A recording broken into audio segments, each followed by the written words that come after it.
Novi smooth sailing. Oh, we ulted Braum? Yeah, we did an ult. That's why I got confused. I was like, wait, the ult's not on.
action.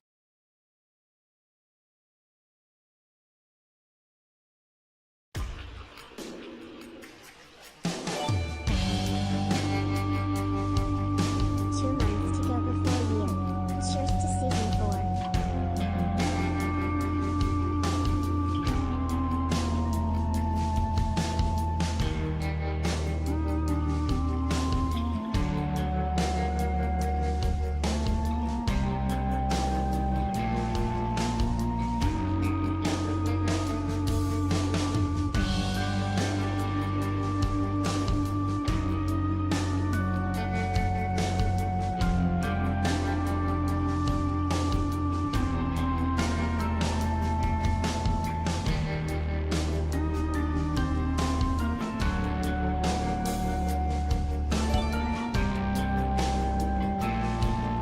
Can't stay.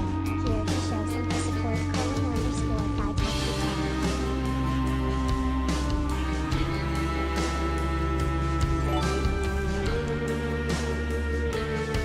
Finally able to catch a stream. Haha. Can't wait to see what you got in store for us today.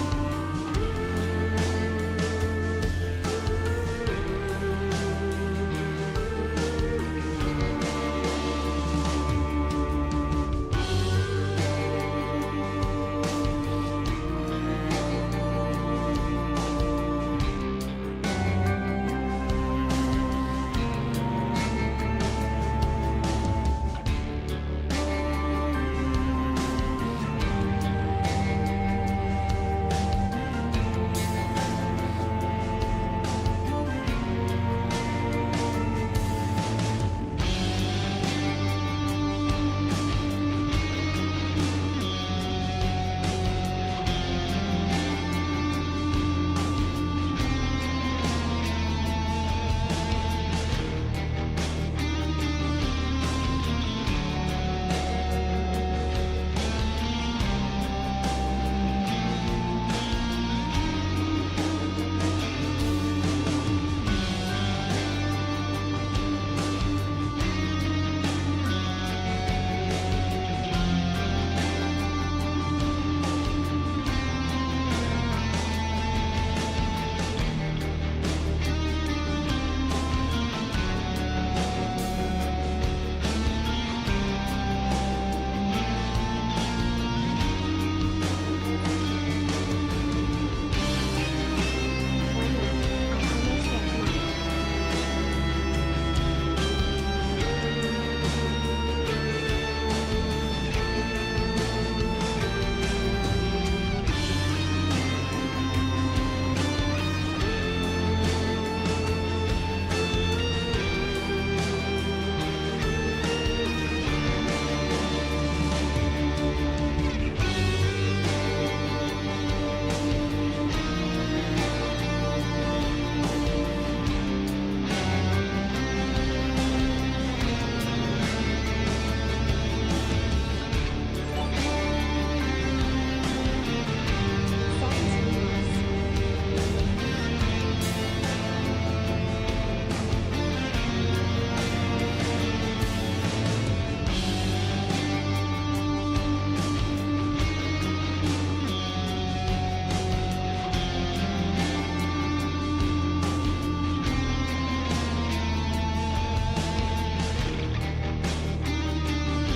almost recognized.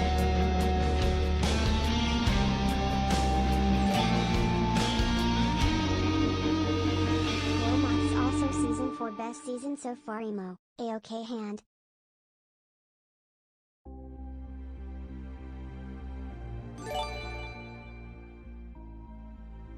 I got 14 moths go. All right.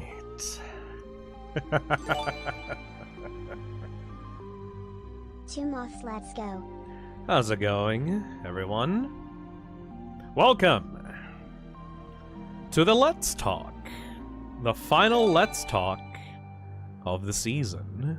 Screw it. 21 moths. That's a lot of memberships. Jesus Christ.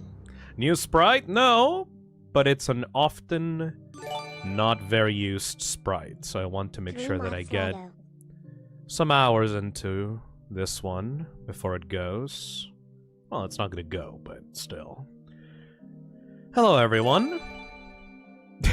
A lot of membership messages. Less G. That's okay. Hello there, Turtle King. Hey there, silly creature. Hey, Peanut Rosemary. Hey, Glitchy. Just finished the one-shot anniversary game. S tier. A new one-shot thing came out? Oh, man. I don't know about that. Hey, Drew H. Hey, Nut Perino. Merch.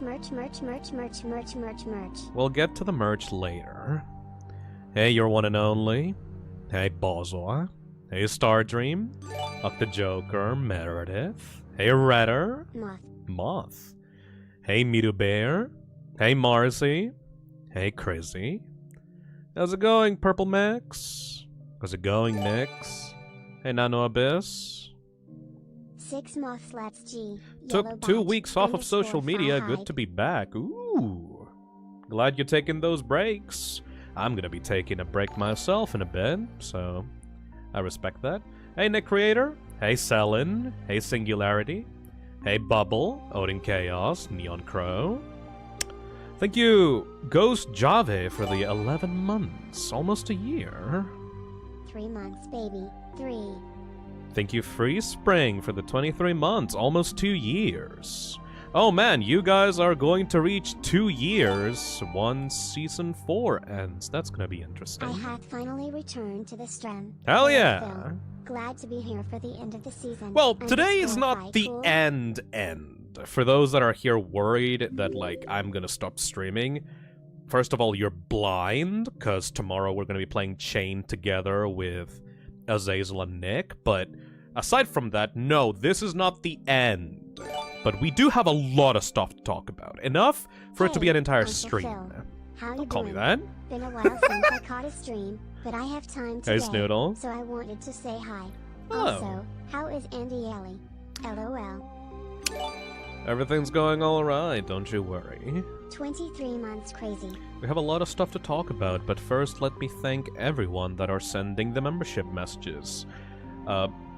The membership messages have started to increase the past few weeks, ever As since I always, told am people that they grateful can to do be here that. for your bud. Love you so much, Phil. Hey, Also Paxter. sorry if I am late, but how has energy flavor stuff gone, if it is still on? I have a lot of stuff to talk about, including that as well, yes. Red Triangle Gang rise up. Hell yeah, Actov. Thank you, Free Spring, for the 23 months. Thank you, Odin Chaos, for the 16 months. Thank you, Fig Tree, for the 9 months. Another moth for the collection. Is like you're collecting them in a jar. Hey, Seabass, thank you for the 1 gifted. Hey, Fig Tree, thank you for the 9 months. Thank you, Candied Planets, for the 10 months. 2 months to go before a year. Cheers to Season 4! Cheers, I have a glass right here. Also, I'll be 25 on Monday. Thought I'd let you know. I mean, that is an age-appropriate age to have in the Toxic Cesspit. I would be worried if you said 15. I'm glad. Happy birthday.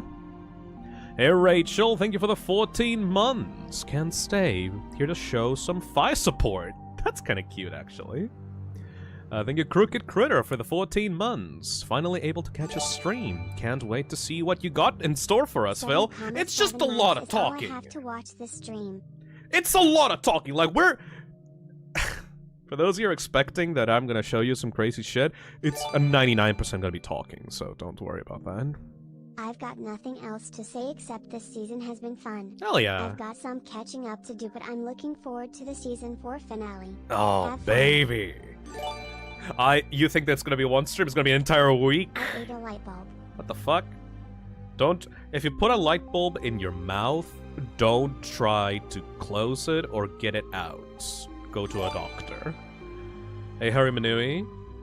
Money well spent as always, _ FIOK. Ever since I told people live on stream that they can actually make notification messages pop up every time their membership renews, there's been a lot of these. Good evening, Toxic Philadelphia Man. Hell yeah. _ FILL. Thank you. I mean, it is the end of the season, so might as well everyone get their message out right now, you know? I'm gonna be talking to everyone here, but everyone has to say their piece as well. 18 months and I get to be here for a stream for the first time in effing months. Hell yeah, Starry! You're here for the end. Like, don't worry. I know that some people here haven't been here for a while, and that's completely fine. You all have lives and stuff. But if you just got here and you're worried that you missed out on stuff, you did. I have some highlight videos for that in the future. Cheers. But we will be having a grand season finale, to the point that I couldn't even fit it in a single week. I have so much stuff that I want to do for the season finale that it's gonna be 2 weeks of Hi, finale. Williams. The months are coming. So that's gonna be great. Thank you, Redder, for the 1 month. Thank you, Singularity, for the 17 months. Thank you, Rocky Stand, for the 4 months. Hey Phil, would you ever stream Nuclear Throne? I don't usually stream roguelites, because they're like kind of like an infinite kind of thing. It takes a lot of time to do that. Top 10 Maybe, best well. season finale quotes. 1. Well, that was boring. I am- File out. I am taking that as a fucking phrase. That's a iconic Fisnum phrase, motherfucker! Happy 2 years. Hope you're doing well. 3. Okay, the 2 iconic Fisnum phrases are, well, that was boring, and 2, it keeps happening. I love that one Someone still. just called you Papa Phil. That's absolutely hysterical. You called me uncle, what the fuck? Thank you, Tenstrosia, for the €5. I am here too. Hello. I've come to make an announcement. Noon. Noonal. Thank you, Rocky Stand, for the 4 months. 4 months! Also, Season 4, best season so far, IMO. I'm gonna talk about my opinion on this season, because this has been the longest one by far, by the way. I was adjusting my playlists yesterday, and this is about 111 Of that, streams? 9 months. It's a lot. Quick question. Hmm? How do you feel about people making Fi design with a stupid amount of lore? Why would you make lore for someone else's character? Just make your own, really. Stop Fi. Hello, hi, hello, hi, hello. No one's fighting. Everyone just wants to say their piece, which, you know, fair. This is the stream where we get to talk, so it's completely fine that everyone gets to have their own Don't know notification. what to put Sue. Stinky. That's alright. File. Thank you, Hyena. Thank you, Rocky Stan, for the 4 months. Thank you, Star Dream, for the 14 months. Thank you, Marcy, 7 for the 2 months. Thank you, Non-Creative, for the 21 months. Man, a year. Holy shit. Holy Thanks shit, for right? making my weekends more entertaining and a community that is chill. Wasn't expecting to be here this long. Even though Thanks. it's called the Toxic Cesspit, I still love that, by the way. I love that this community is chill. This community doesn't go against or doesn't go after people. We're just kind of chilling and just drawing stuff. Occasionally watching analog horror. Looking at stupid shit on the internet. That's about it. The Toxic Cesspit is too lazy to be confrontational. At least that's the ideal, anyway. Thank you, Nick Creator, for the 6 months. Just finished one-shot anniversary game, S tier. I'll have to take a look at that myself later. Thank you, Dr. Ivan Mikhailov, for the 14 months. Merch! Yeah, that's one of the topics of this stream. Animals and Life. Thank you for the 3 Working months. on stuff while watching W stream. It is lit. I am literally just talking in front of a fireplace, which I made sure to Google YouTube copyright free fireplace 10 hours. So we might actually just sit here 10 hours just talking. Nah, it's not going to be 10 hours, but if you are just looking for something to put in the background while you draw, like, this is the ideal stream for it, because there's not going to be many visuals here. Usually for Let's Talks, I prepare like a PowerPoint presentation, but I just came back to my country, so I still have a lot of stuff to unpack. I haven't cleaned my office much. I'm kind of in the middle of a mess right now, so I don't have my shit together very well right now. Hey, Space. My favorite part was when Phil said it's filling time and then filled everywhere. What the fuck? Thank you. Thank you, Louise, for the 6 months. I have finally returned to the stream. Hello, Phil. Glad to be here for the end of the season. Hell yeah. Thank you, Skello, for the membership. Thank you, Acid Droid, for the 6 months. Thank you, Sweets Inc. for the 3 months. Thank you, 10 Stroshiets for the €2. Thank you, S Snoodle for the 13 months. Hey Phil, how you doing? Been a while since I caught a stream, but I have time today, and I wanted to say hi. Also, how is Auntie Ellie? Don't fucking say that. Fuck you. Thank you, Bugcat Slayer for the 23 months. 23 months is crazy. Thank you, Baxter15 for the 3 months. As always, I am grateful to be here for you, bud. Thank you. Thank you, Akdov for the 20 months. Red Triangle Gang, rise up. Thank you, Coden for the 5 months. Thank you, Fansonic for the 7 months. Thank you, Chrissy for the 23 months. Good God, almost 2 years. Awesome season. Oh yeah. Plus, we got some hope for SH2R. Can't wait for SH4, my favorite. Oh, BTW. Outer Wilds DLC. Shit. I should do that one. We will have a section on the stream where we'll get to vote on what to do, I by the love way. the streams of S4, and I'm looking forward to the Bug/5 Fables streams in Yeah. S5. BTW, I got bored, and I'm editing the super bosses now, lol. Nice. I think I saw Sora in one of those. I got a tiny list of streams ideas. Undertale Yellow Genocide, Vita Carney's reaction, more Part 3, and the mental health charity stream for the final. Wow, you just hit them all, like, right on the head, like, immediately. We're Jesus called the Toxic Christ. Test Pit. We're not toxic. Ironic TBH. A little bit ironic, Transtrosia. Don't worry, it's not gonna be just that. But you actually got them nailed on the head pretty succinctly, actually. Thank you, Old Man Games, for the membership, 23 months. Thank you, Harry Manui, for the 21 months. Thank you, the one and only Phone Dude, for the 2 months. Starry Sparky for the 18 months. Con Mert for the 12 months. Soda Lighter for the 11 months. Cheers. Thank you, Nix, for the 13 months. Thank you, Rowan Glans, for the 9 months. Miro Bear for 96 months. I mean, for 96 months. I haven't streamed for that long. For the 4 months. Thank you, Opal Eyes, for the 2 months. Oh my god, it's gonna be fucking crazy if I end up streaming for 96 months, and I end up reading that out on the donation notification screen. I am going to feel so old. Jesus. Thank you, Opal Eyes, for the 2 months. Thank you, Tenstrotia, for the €5. Thank you, Snoodle, for the $5. Thank you, Alyssa the Artist, for the membership. Thank you, The Dream Snatcher, for the 9 months. That's a Xbox Live username. XXX Dream Snatcher XXX. Holy shit. Oh, Peck, 9 months.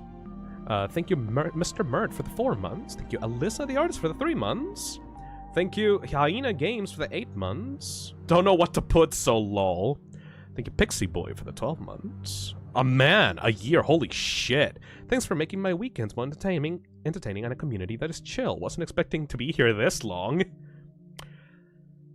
I didn't expect any of you to be here this long. Honestly. That sounds sad, but I will actually justify it in a bit, because I have a lot of stuff to talk about.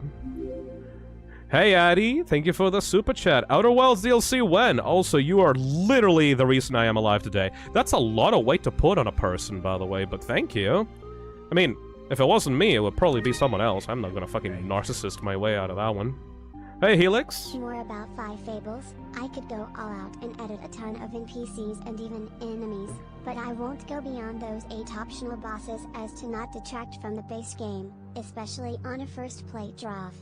I have only played half of that actual game, so I appreciate that. I'm still here and I'm glad I am. Hell yeah, Milk and Frogs. Thank you for the 16 months. Thank you, Animals and Life. Thank you, Rowan Glance, for the $2.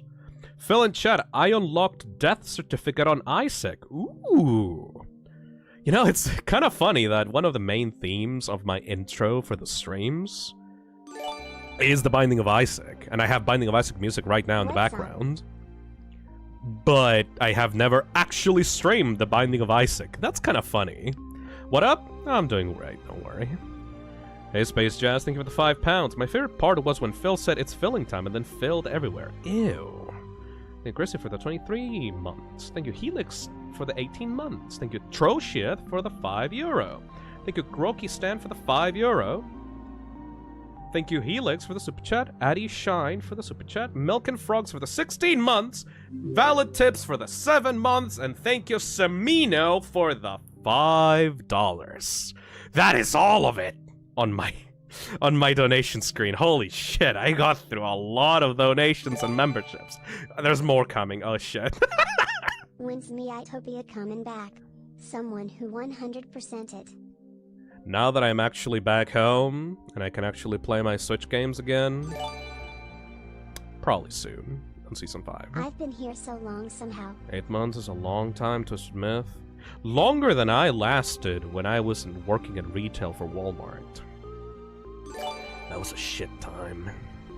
Hey Bloop, thank you for the 1 month. There's so many members here. Yeah, exactly, Boogie. Well, technically it's just... we have the member, like, only chat going on right now, so it makes sense. Hey Boo, thank you for the $10. Hey Phil.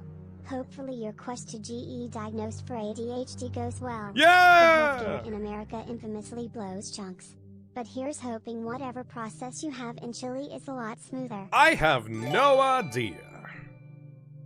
I just know that I at least have 5 an months. hour for Nice. it. These streams have been great so far. Thank you. you for the entertainment, and slowly trying new things with my art ! Hell yeah, Selen. Okay. I'm glad that artists can do stupid shit while I talk. If I'm entertaining enough to have some people listen to me while they actually do the productive stuff and draw and do cool stuff, I'm more than fine with it. Hey Alex, thank you for the 23. 23 months and still going strong. Hope the best for you and to all in the chat. Thank you so much. And thank you Devin Nuts for the 20 months. Another month. Your great background noise, lol. I just hope that whenever I start screaming out of nowhere that people don't get startled. You know what I mean? Oh, it's been 25... Hey Nikki, thank you for the 6 months. Thanks for blessing me with Rehapperfixation, Phil. No shit, that's actually gonna be a topic as well on the stream. I have so much to talk about. Alright. Alright. I think we good. I think we good. I stopped streaming for 1 week and this is the thing that happens. Jesus Christ, everybody, thank you. Sincerely, genuinely, thank you though. Angry Destroyer, thank you for the $20. Pog, Hope, Chad, and Phil's doing well. I'm doing the best I could be doing in my life currently. Also, another thing to talk about as well. I need to organize myself, actually, because there's a ton of things to say right now that are going to be very important. I'm not saying that I'm going to reveal many mind-blowing things, but I am going to be revealing some stuff. I've been holding out on you guys about some informations. Mostly because everything is going well, so it's not like I would have to reveal bad things anyhow, but... 6 months. X2. Heard you're free from Azzy now. Yes, I am free from Assy. Thank you for the 12 months.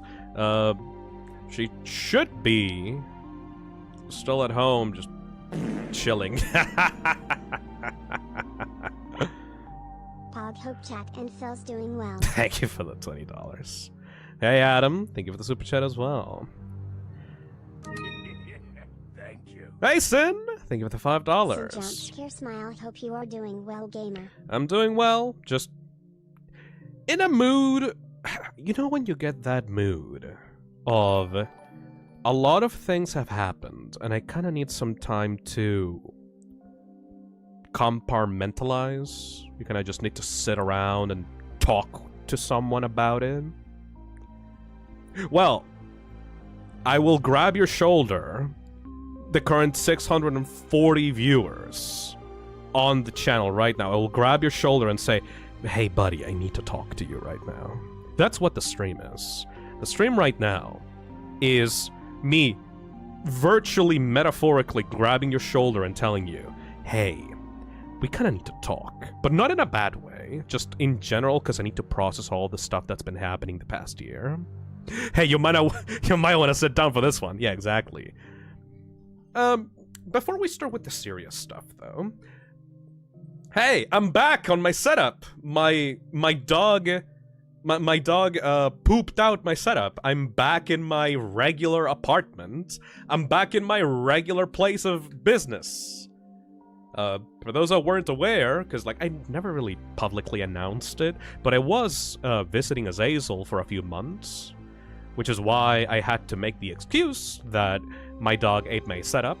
In reality, I was just, you know, with a laptop, trying to stream at her place. It wasn't as bad as I thought it would be. I was preparing for much worse. She actually got me like a really nice like balcony area where I could just sit and relax and be by myself. As an introverted person, I really appreciate that.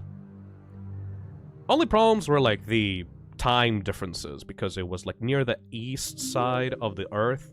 I had to stream very late, and for many people, it was, you know, it was like I started streaming around like 10 a.m. and a lot of people were complaining because like, why is Phil streaming so early? It was because of that. I will be continuing a normal schedule from now on, from around 1 p.m., 2 p.m., 3 p.m. around my time. So if you're if this is the ideal time for you to watch the streams, don't worry. This is around the time that it's gonna continue from now on. It was a great time, though. Like, hanging out with Azazel in real life is not what you expect. I mean, no, it's actually exactly what you expect, but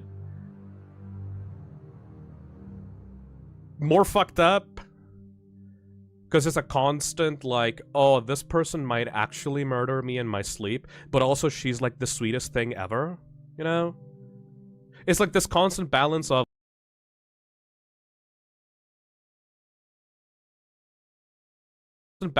like, holy fucking shit, she's so annoying.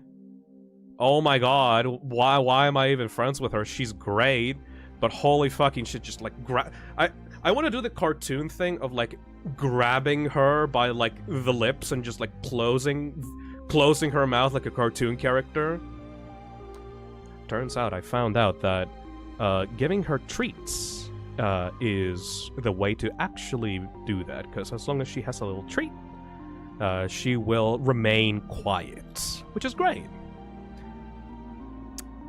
And as long as I had my little setup in my corner, I was happy. So overall, visiting a friend at our place for a few months, not a bad idea for your mental health. Turns out sticking around in your apartment for years without many actual physical contact with anyone, aside from your family, might be detrimental to your mental health. So if anyone here is watching the stream and is feeling a little bit, I don't know, done with life in general, if you feel that every day is kind of the same, every day is kind of miserable, and you don't really talk to anyone outside of the computer, I thoroughly recommend you to. I mean, it's hard to say just go find friends, because, like, how the fuck do you find friends nowadays anyway, you know what I mean? But still, just going outside, going to a local community, going into, I don't know, maybe some guitar classes, libraries, anywhere where you can just be around with people. Even if you don't talk to them, just at least feeling like you're part of a group is going to improve your mental health. That's why people flock around to communities like the Toxic Cesspit, by the way. Hey, Alderite, thank you for 9 months. Season 4 was a blast and can't wait for the finale. Yeah. Hope everyone is having a phenomenal day today. _5blob yes _5blob yes. Thank you, Alderide, for the 9 months. So, let's go full meta on this, because, like, I actually brushed on that topic, but, like, let's actually dissect that topic, because it is fascinating for me. And, you know, many streamers and content creators don't actually do this because they fear that their audience is gonna escape from them. But you know what? I actually give a shit more about people being mentally okay, rather than keeping as much of an audience as possible. So, you know why the Toxic Cesspit works, right? It's a community, right? It's a group of people that want to have, like, a shared interests, right? We all like Resident Evil, we all like horror, we all like stupid meme shit. You know, you feel like you're a part of a community when you are in the Toxic Cesspit. But this is very important. Listen to me. It's not a replacement for actual human connection. And in reality, as opposed to actually being with a group, like a friend group in real life, you don't actually know each other. I have to make this very clear. Everyone here on the chat, you are all strangers to each other. Very little of you actually knows the other person, which is why I always tell you to be careful. Be careful and don't just trust a random person just because they're in the exact community that you're in. Yeah, sure, we say that the Toxic Cesspit is full of positivity and people are very nice and not actually toxic, but you don't actually know who is in the community because anyone can just join, donate $5 for a membership, and say that they're in the community. We could have actual serial killers on the stream right now. A person could be eating a dead body as they watch the stream right now. And that's a problem. Because if you are lonely, if you are stressed, if you are, you know, just looking for a way out or looking for a way to connect to people, if you are on those kinds of communities and you don't watch out for dangerous people, that is going to lead to heartache, that is going to lead to stress, that is going to lead to the exact opposite thing that you wanted to escape from in the first place. I pretty Hey, much Alyssa? want to get away from my mom cause of the whole you need to find a job stuff in GL now. A lot of adults now. Wait, Alyssa.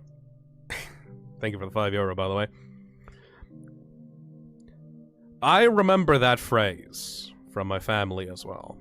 And I remember that a lot of friends told me that exact same phrase that their parents told them.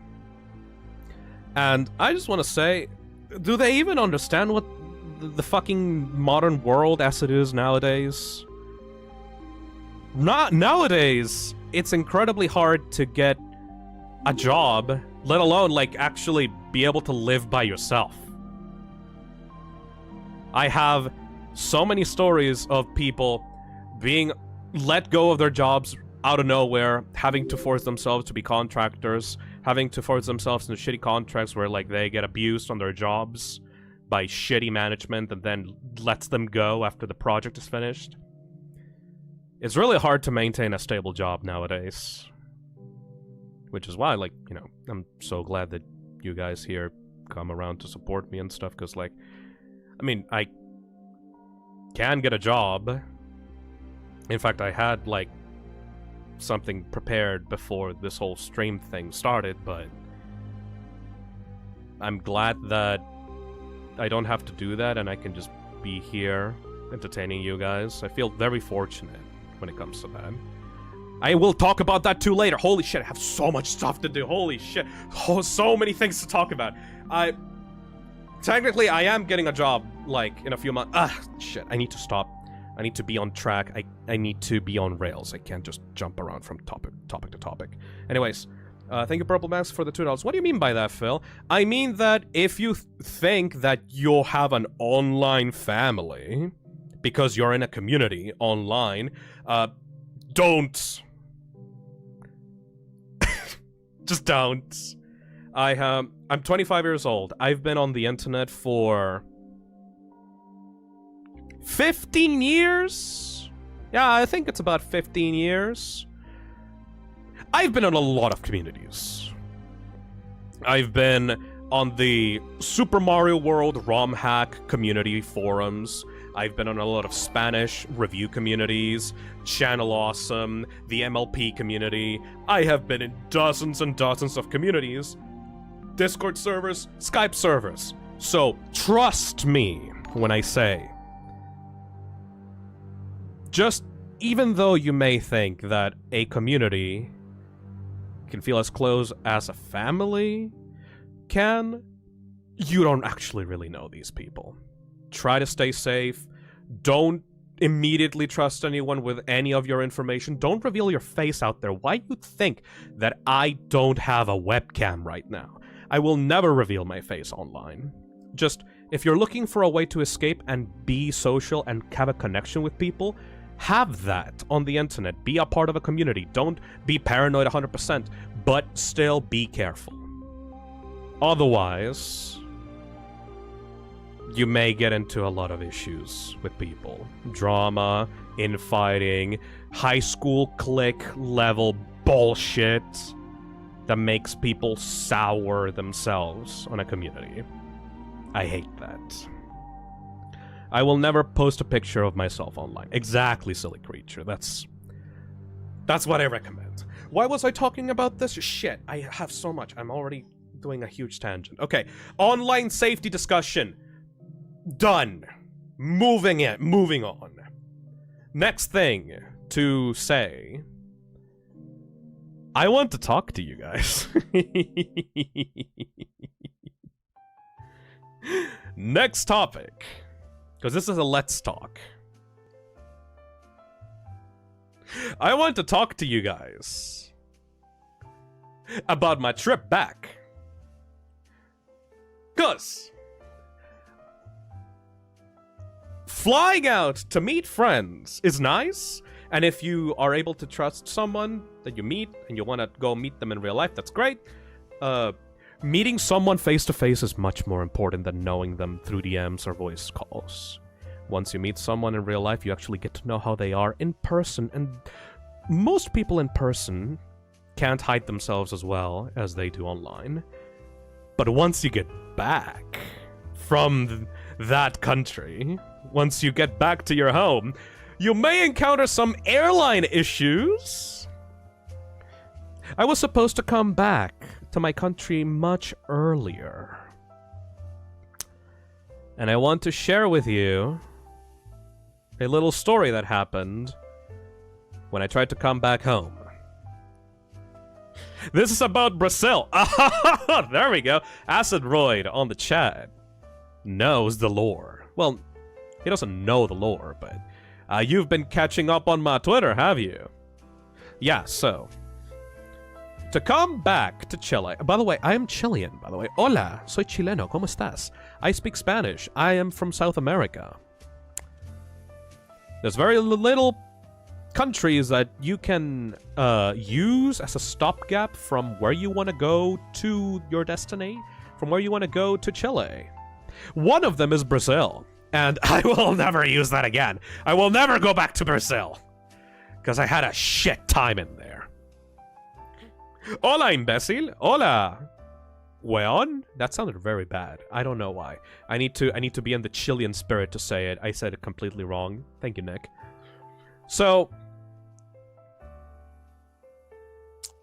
if you're gonna go to Brazil, don't, first of all. Second of all,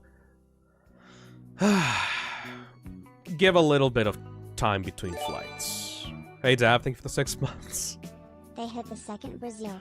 So the story is, I wanted to go back home, and I had a flight that led to Brazil, and then about 4 hours later, no, 3 hours later, I had a flight from a different airline that I wanted to take going to Chile.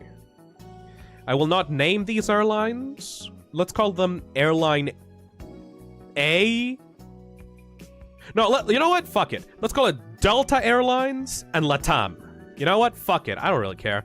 Delta Airlines. So, I took a flight from Delta Airlines to Brazil, and before I got on the flight, I was like, alright, I'm on my time. I don't have any issues here. Of course, it's Delta Airlines.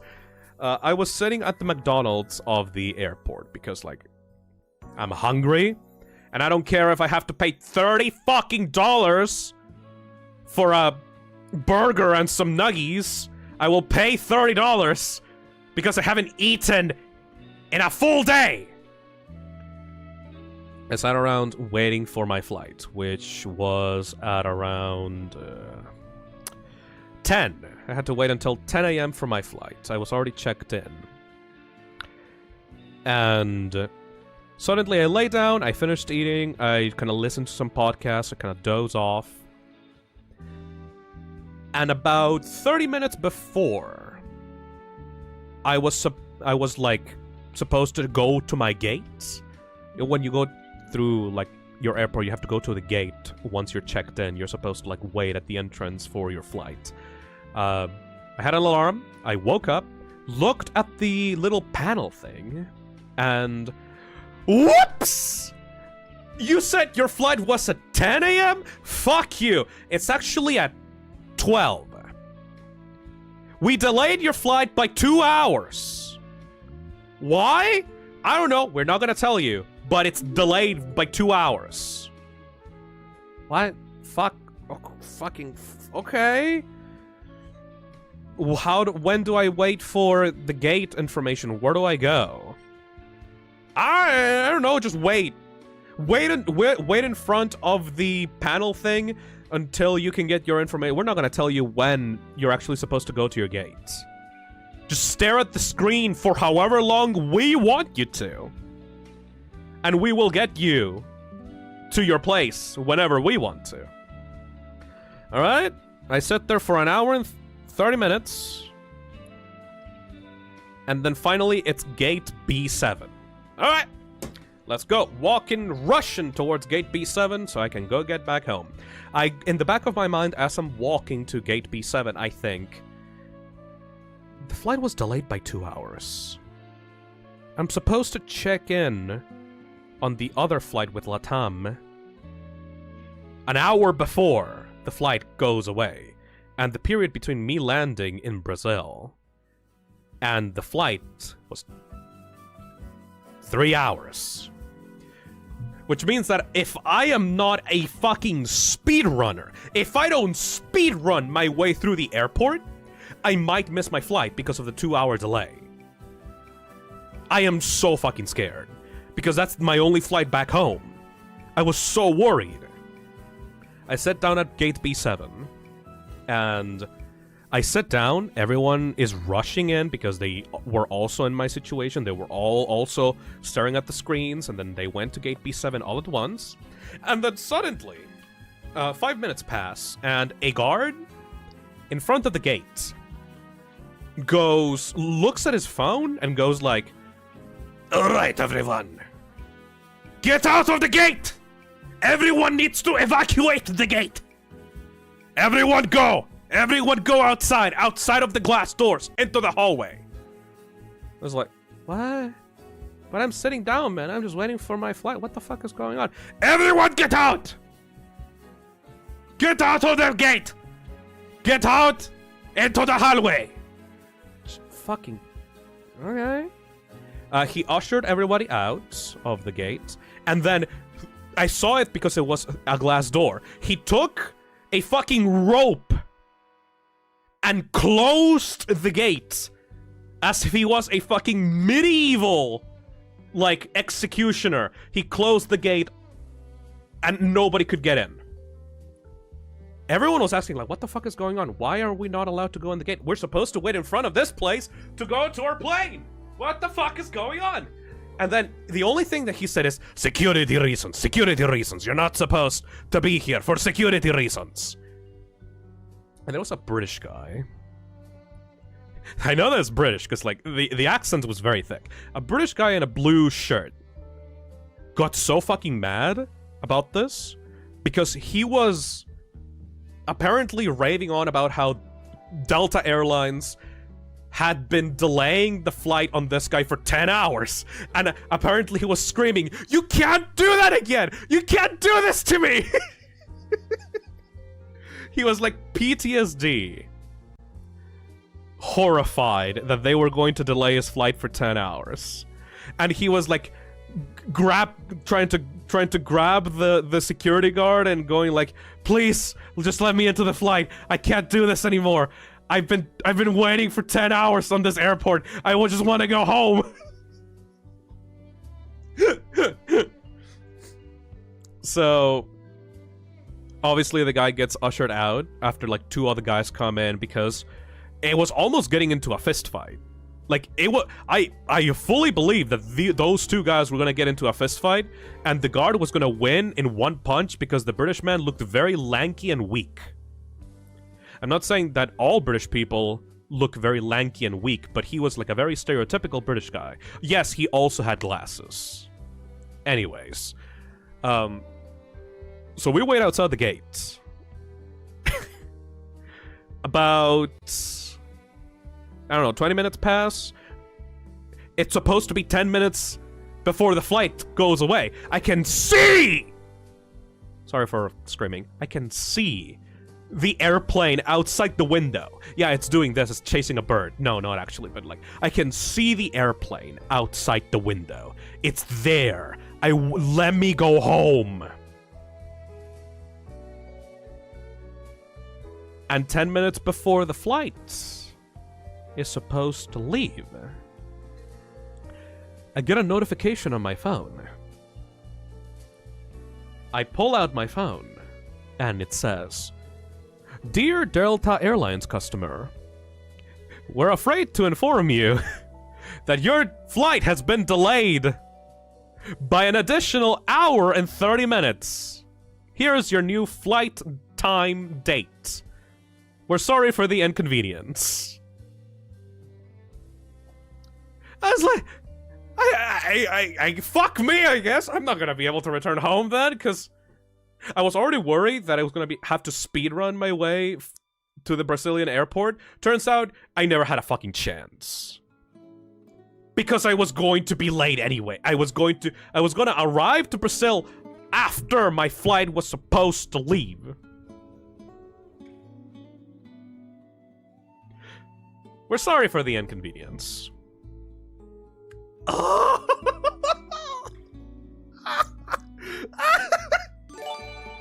Hey Zora, thank you for the 14 months. I am crying. WTF, let him go home, please. It's Crying not. face. We're not even at the part where it's ridiculous, by the way. This is the pre-Brazil arc. We haven't even talked about the Brazil arc itself. I haven't even set foot in Brazil. Okay, so I go, oh well, I want to shit myself now. I want to poop and pee. So I guess I will just go to the bathroom and poo and pee myself right now. Because, like, I'm gonna be sitting here for 1 hour and 30 minutes additional anyway. So, like, fuck me. I'm just gonna go to the bathroom. I went to the bathroom, no problem. Took my time because I had an additional hour and 30 minutes.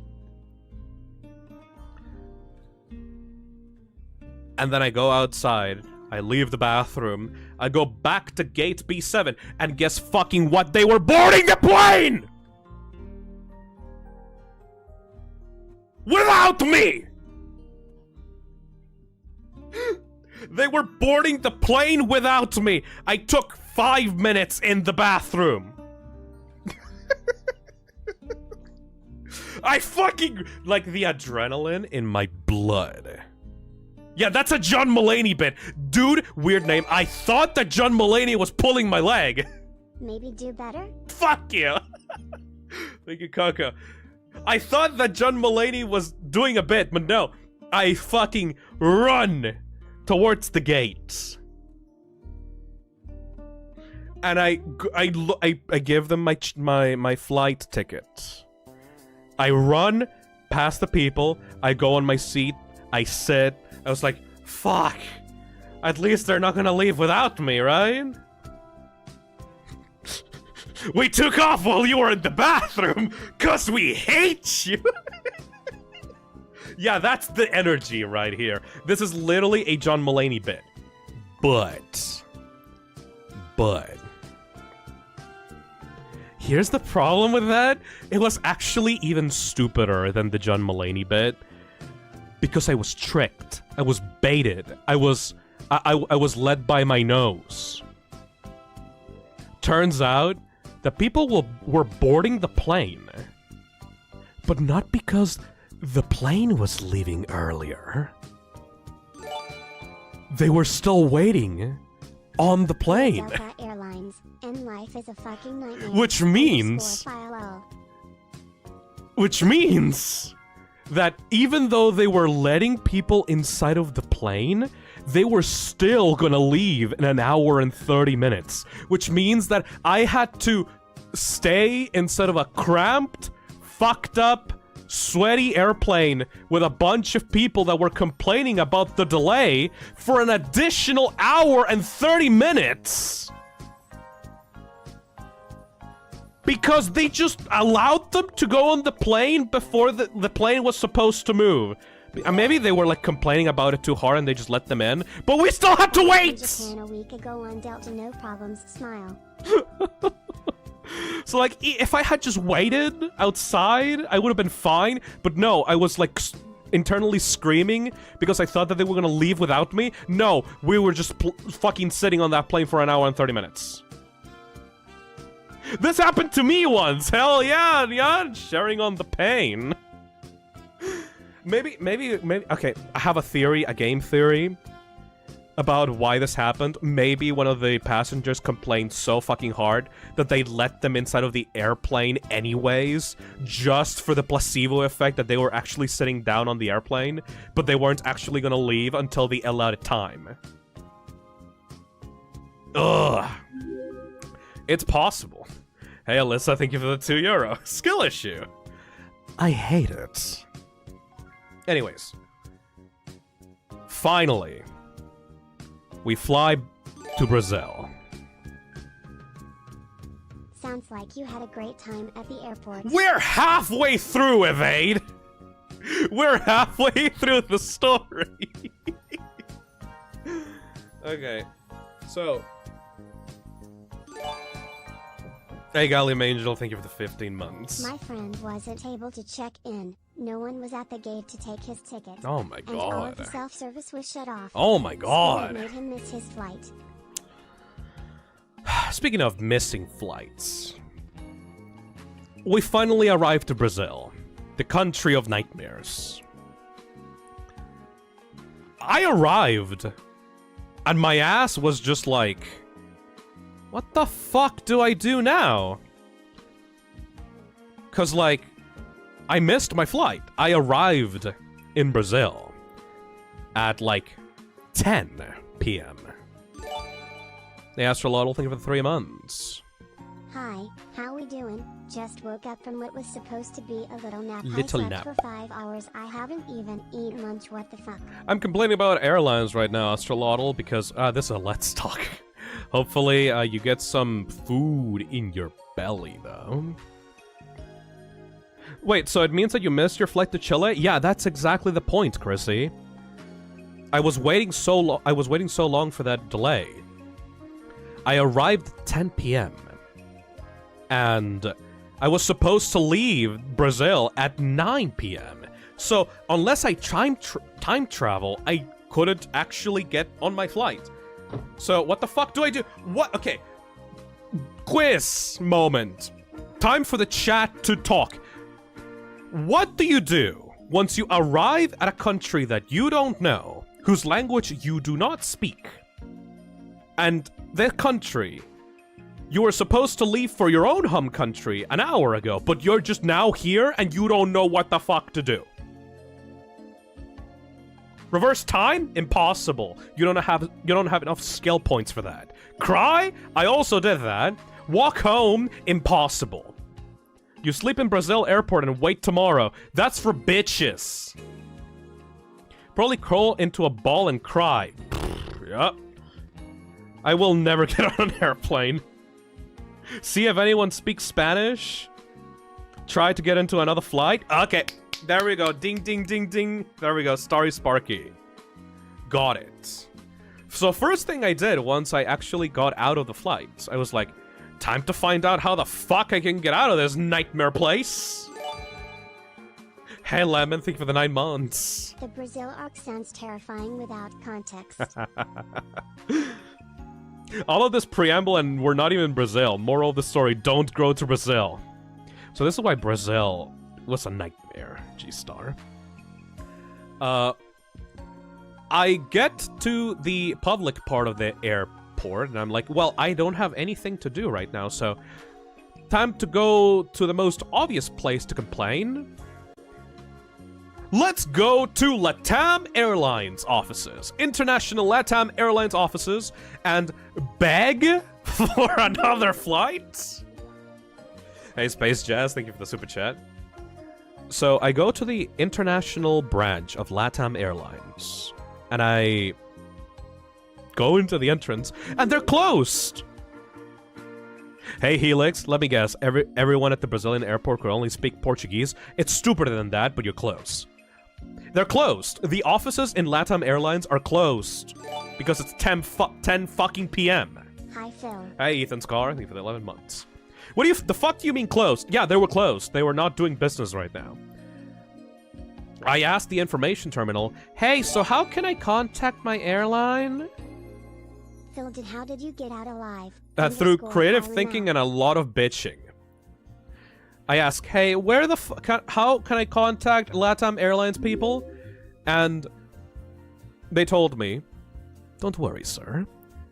Please go to the national branch of LATAM Airlines on Terminal 2 on the airport. And I asked them, okay, that's good. Where's Terminal 2? Oh, what's that? It's 20 minutes walk on the other side of the airport? Okay. I'm in Terminal, I don't know, 4 or 3? Let's say 3. I'm in Terminal 3. 20-minute walk to the other side of the goddamn airport.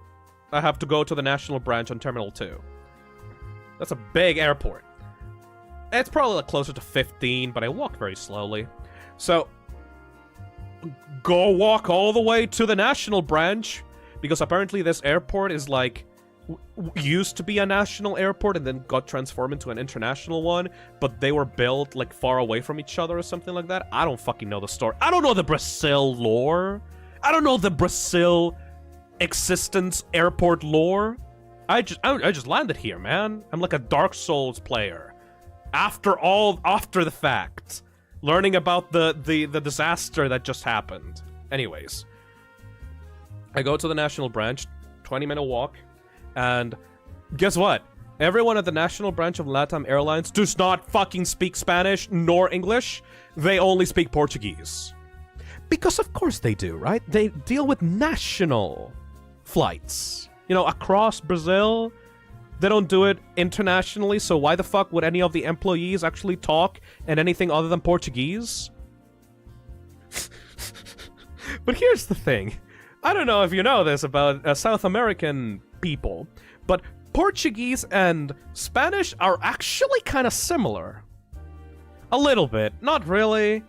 It's more like this thing of like we use the same kinds of words, we just use them in different grammar contexts. So if you spoke to a Brazilian person, but you spoke to them very, very, very slowly, you can kind of understand what they're saying, you know? Like, there's a lot of shared words between them. So, it was the stupidest shit. Because, like, I had to talk with this person in the LATAM Airlines offices in Spanish. And they were talking to me in Portuguese. And we were, like, miming shit. We were like, hola, llegué tarde. ¿Cómo puedo conseguir otro avión para ir a casa, Chile, Chile, Chile? It's like, and then the woman on the other side goes like, oh, sí, Chile, Chile. Eventually, through a stupid amount of gestures, she told me, okay, sir, you need to get us a letter of delay from Delta Airlines so that, you know, we can actually prove that you were in the goddamn airplane and that you were late. That way, the airline is at fault and not you, so we can get you a replacement flight. And it's like, oh, thank fucking God! I don't have to pay for an extra flight! Oh. Okay, where is the Delta Airlines offices? Oh, you know, just like on Terminal 3 where I was before? 20 minutes away? I mean, it makes sense, really. Let's go to Delta Airlines. Back to Terminal 3. Back to where I was before. I go to the Delta Airlines offices, and guess fucking what? 50% of the people that were on that plane with me at the airport before all this shit were there. They were there because they were also complaining about this shit. It's a massive line throughout the entire office, out the office, from the entrance into the hallway. It's just almost the entirety of the plane is there. And I'm at the back of the line. Everyone got fucked. Everyone was demanding something from the airline. I just wanted a letter of delay. Nothing else. You can print this in 3 minutes. But no. I had to stand in line in that fucking office waiting for everyone else to fight the Delta Airlines people. And the worst part about that is that a lot of people in that line were old Latino ladies. Old Latino grandmas. And if you're from South America, that's gonna make your blood run cold. Yeah, there we go on the chat. Yeah. Okay, you know what that means, right? I was waiting, and every single fucking lady that was talking to them was like screaming at them, was like demanding, give me free hotel, give me a refund, give me 2 more plane tickets. How dare you? I have a daughter, I have a son, I have this to get to, I have a funeral, blah blah blah blah blah blah. I angry just I think for $20. Airlines are always gonna be stressful. The Karens, yeah, it was full of Karens, Helix. It was at a point. It's like talking to a baby. It was at a point where I was at that line. I was an hour and 30 minutes had passed. It's like, I don't know, fucking 12 at this point. 12 in the middle of the night. And the old ladies in front of me are like, okay. Like, they're getting ready. Like, you know when, like, an old lady has, like, a plan? They start, like, holding out their chest, and they start, like, hyperventilating and go, like, It's like, they start screaming on the line, and, like, security guards come in, and it's like, I need a wheelchair! I need water! I need some air! I need food! Like they're all fucking, like, demanding, like, I'm gonna pass out! I need my medicine! And everyone is like, oh, I'm sorry, Granny. I'm sorry, here's a wheelchair, here's some fucking air for you, like, here's some water. And I'm just sitting there, a 25-year-old man with, like, no back problems or, like, issues. I'm just sitting there. I've been sitting here for an hour and 30 minutes, and these bitches are getting free water and food, and I'm just like, fucking, hey, the line is not moving! Suggestion for next season. Recently I played a game called Dalai. I think you would really enjoy it. Thank you, Cold Cola, for the 7 months. So I'm just watching these motherfuckers getting free service, getting the paramedics, getting everyone to, like, rub their shoulders and, like, treat them like queens and princesses, and I'm just sitting here like, fuck, I just want a single piece of paper. It takes 3 minutes to get. I just want to get this done. There's a lady that passes through the line and go like, lady, please help me. I just need a paper, just one paper. I don't want anything else. I don't want free hotel. I don't want free anything. Just give me a paper, please. Please just put. Sorry, sir. You have to wait in line until everyone else before you is able to get the proper Delta Airlines treatment. And I'm like, I'm gonna.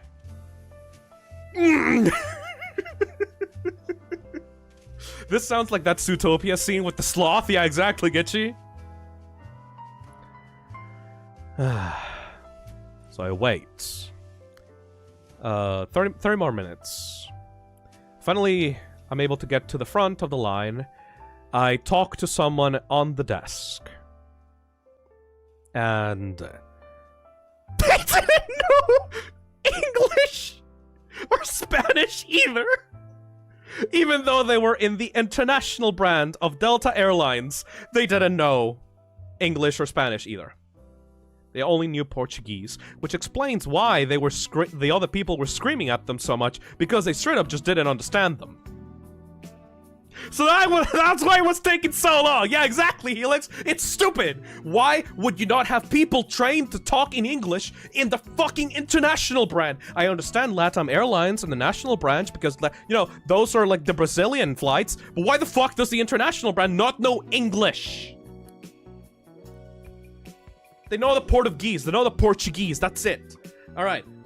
And the funniest fucking part is that I get there and they're all exhausted. All of them in the other side of the desk are exhausted. And I understand. I'm also exhausted. I understand. We're both exhausted, ma'am. And I open my mouth and I go, hola. Estuvimos atrasado. Podríamos en blah, blah, blah, blah, blah. Hey, can I get... And then before I even finish the sentence, the lady on the other side of the desk is like, no, no, no. No free hotel. No, no, no. No free flight. No free flight. No, no, no, no, no. No. Nothing. No refund. No, no, no. No refund. And it's like, lady, please. Lady, no. No. No. No. Like, I want to scream, but I can't. I just... Carta de atraso. Carta de atraso. Carta de atraso. Letter of delay. Letter of... I'm like 2 minutes doing this shit. Letter of delay. I just want a letter of delay, please. And she goes, oh, that? Oh, okay. That's simple. Bop, beep, boop, beep, beep, beep, boop, bop. Here you go. Here's the letter.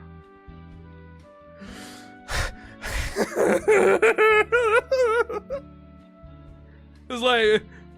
Yay! This just could have taken 2 minutes. Literally, I could have just taken 2 minutes to get this shit. I had to literally watch so many old ladies purposely try to pass out on the floor. Fine. Grab the fucking letter. Go back to LATAM Airlines on Terminal 2, which another 20 minutes. And I get to the thing. I try to speak Portuguese again. I fail miserably. I give them the letter. They give me a little tiny ticket thing that says like, yay, you go to the check-in and you can get a free ticket to Santiago, Chile. And it's like, yay! When's the closest flight to Santiago, Chile that you have? Oh, no, it's just at 6 a.m. Yeah, you have to wait like around like 5 more hours on Brazil. You have to wait until 6 a.m. so you can leave Brazil. And at that point I was like, you know, at least I can go home, you know? At least I can go home. So I check in with my new ticket that I did not pay anything extra for. I put in my bags, I go to the gate, and I just like set my ass on the chair. I look at the time and I was like, alright, I got about 51% left on my power, and I have to wait until 6 a.m. so I have to get out of Brazil. Fuck me.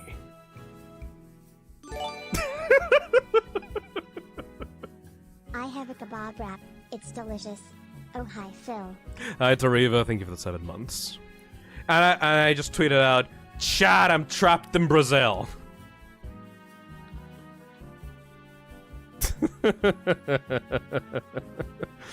Survive the night in Brazil with my phone for 5 hours, doing nothing while you haven't slept, no food in your belly, just Survive? Really? 5 hours in a Brazilian airport. It's just like, I sit down and I realize, yeah, no, I have to wait until 6 a.m. for this, and I have, like, only a few % battery left. Oh my god. Fucking fuck me, right? Like, screw me in particular, you know? Like, my brain made the joke in my head, and I was like, oh, I hate you, Phil. Fuck you.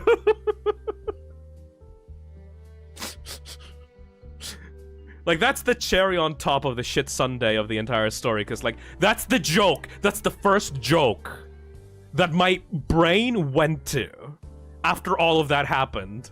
It's like, isn't that funny? Fuck you, Phil. I would slap you if I could.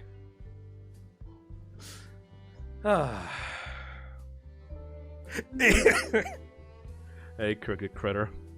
Boo donates $5 and says, in context, this is such a cruel joke, it's unreal. Hey, Helix, thank you for the super chat. What makes those 5 last hours extra bad is that you can't really take a nap, because then you might miss and sleep in and miss the flight because you're so tired. Yeah, it's the kind of thing... You know the ADHD thing? Like, what is the ADHD term of, like, you're mentally locked because you have a commitment in, like, 3 to 4 hours, so you can't do anything else with your life? Hey Phil, do you know when the hoodies will be releasing? I will talk about that in an hour or so, Frank Morrison. We're talking about everything tonight. So, thank you for the reminder, and thank you for the 18 months. Hyper-focus? No.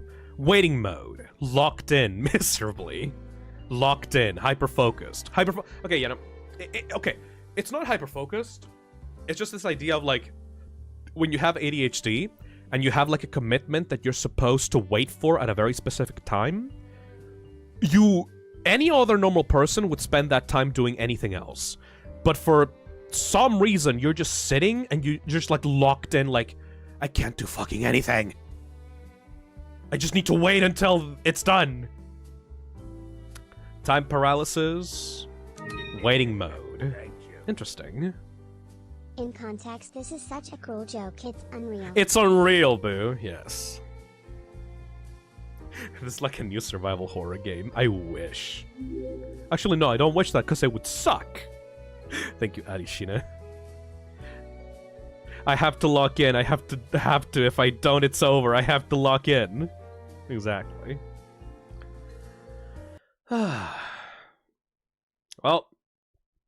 that is it for the airport story. So that's why I arrived so late, and I spent some time with my family before I came back to my apartment, and now I'm here. I haven't unpacked anything. I cleaned up a little bit of the apartment, but yeah, I'm just here, you know? 19 months, yep. Haven't done anything else. Hey, Wrist, thank you for the 19 months. So that's why I didn't stream last week. At least I'm home safe and I didn't pay for an extra flight, you know? But it's time for another topic now that we moved on from that. Let me get an image for this one. ADHD symptoms. Let's go. Yeah, I think this image would suffice.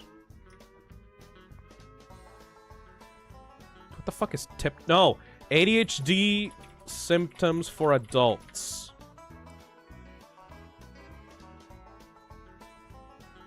The fuck is this?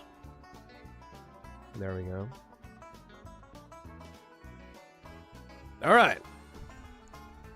Next topic on the list. We're gonna be talking about ADHD. It's a, you know, it's a good transition because I was talking about ADHD before, and now we're like moving into this topic. ADHD test, start. Yeah, so I was talking about this during the 1000-Year Door stream that I did in Season 4. And I talked about it in more detail with friends, because, you know, you're supposed to talk about these kinds of things with friends before you do anything. ADHD, let's go. Let's fucking go. So, for those that weren't on the loop, there's 700 people watching, by the way. I find that so fucking fascinating, because there's 700 people are more interested in me just talking than me actually playing a video game. I don't know how that works. Anyway, whatever. Yeah, okay, there's 700 people here. That's more than what I got on the Paper Mario stream, so I might as well repeat this topic and get some updates on what has been happening in regards to ADHD. So, for those that want the context, do you guys think I have ADHD? On the chat right now, do you think I have ADHD? It's a very fucking stupid question if you've been here for longer than a month. Yeah, absolutely, yeah, for sure, yeah, definitely, yeah, probably, possibly, gee, I wonder, absolutely, no doubts. Somewhat. There's not even a prick that wants to be special and say no. There we go! Conmert did it! Conmert, got you, motherfucker! There's always the 1% that wants to be a contrarian. Anyway. Yes. There is a very high likelihood that I may have ADHD. We did a test, a dumb test, by the way, when we did the personality quiz on season 4. A few months ago, but I never really thought about it very deeply. I always made fun of myself for it, you know? I was always the type of guy that went like, haha, I have ADHD, lol, like, lol, I'm so ADHD, I am so, haha, I'm distracted all the time, I probably have ADHD, LMAO. I've been joking about it for years, yeah, exactly, weird name. But I never actually seriously gave deep thought into the concept. When is the Fusnome car coming? BTW, I download a mod, so now every time I see your videos I see Mr. Beast on it. What the fuck? Thank you, Cold Cola.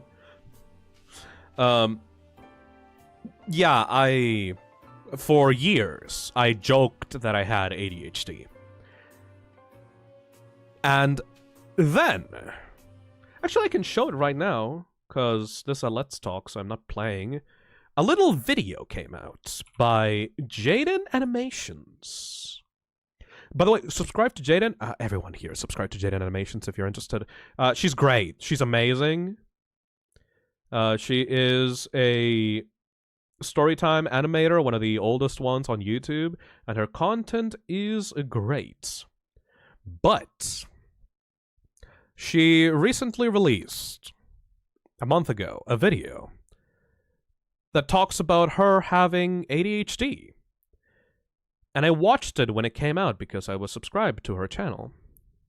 Simple We're not going to watch the entire thing, obviously, because, like, go watch the fucking video if you haven't already. But, like, the first few minutes is like... Do you ever think to yourself, yeah? man, why is it so hard for me to just do the things I need to do? Yeah? And focus, and remember things. Yeah? And manage my time, and be organized, and remember things. Yeah? And not get sidetracked. Ha! Yeah, me neither. When I was a kid, I was pretty much the picture-perfect depiction of a good student. I was well-organized, always turned in my work on time, got good grades. I even did my homework on Fridays instead of procrastinating until Sunday night. Sure. Like, the thing here is... everything that she says in this video applies directly to me. I didn't like studying and found it hard to focus during it, but who did? When I was a kid, yeah, who didn't, right? I never studied in my life. Never. I did the assignments. I did what I was asked by the teachers. But I never could actually get myself to study. Saying all those qualities put together, that doesn't sound like the brain of someone with any kind of attention deficit hyperactivity disorder, does it? I was well behaved, didn't feel like I struggled much in school, and didn't cause any trouble.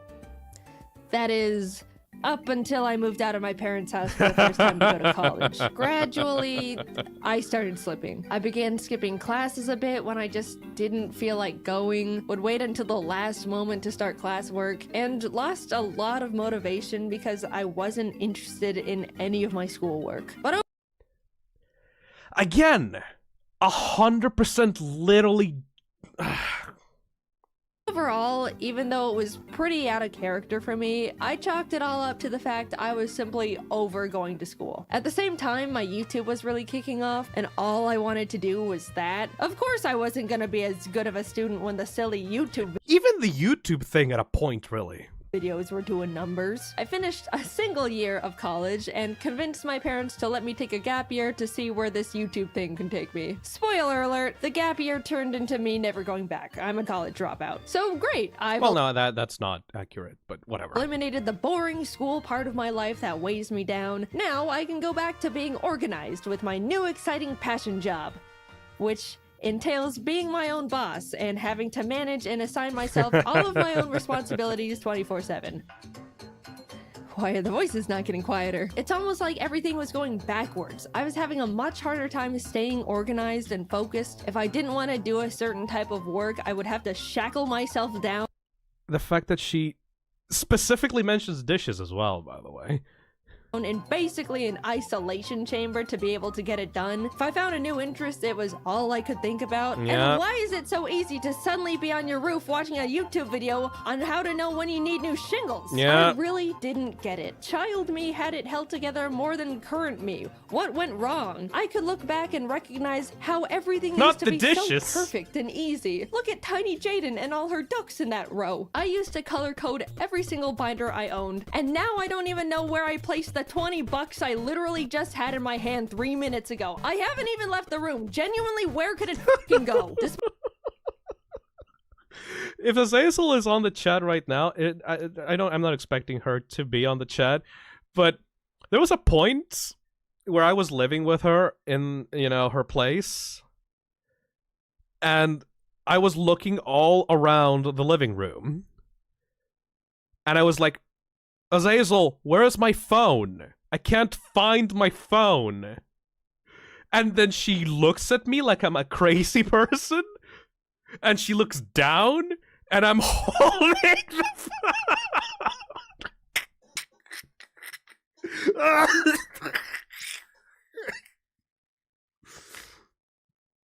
Oh, it's so painful.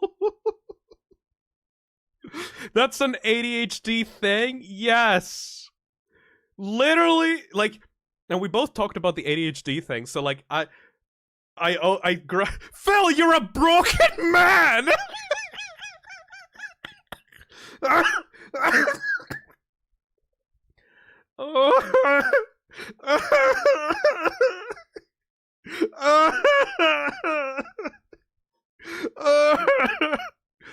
Oh, that one hit me hard. Holy shit. I've been diagnosed with ADHD since I was 11. Fuck! I can spot a broken man from a mile away. You are broken.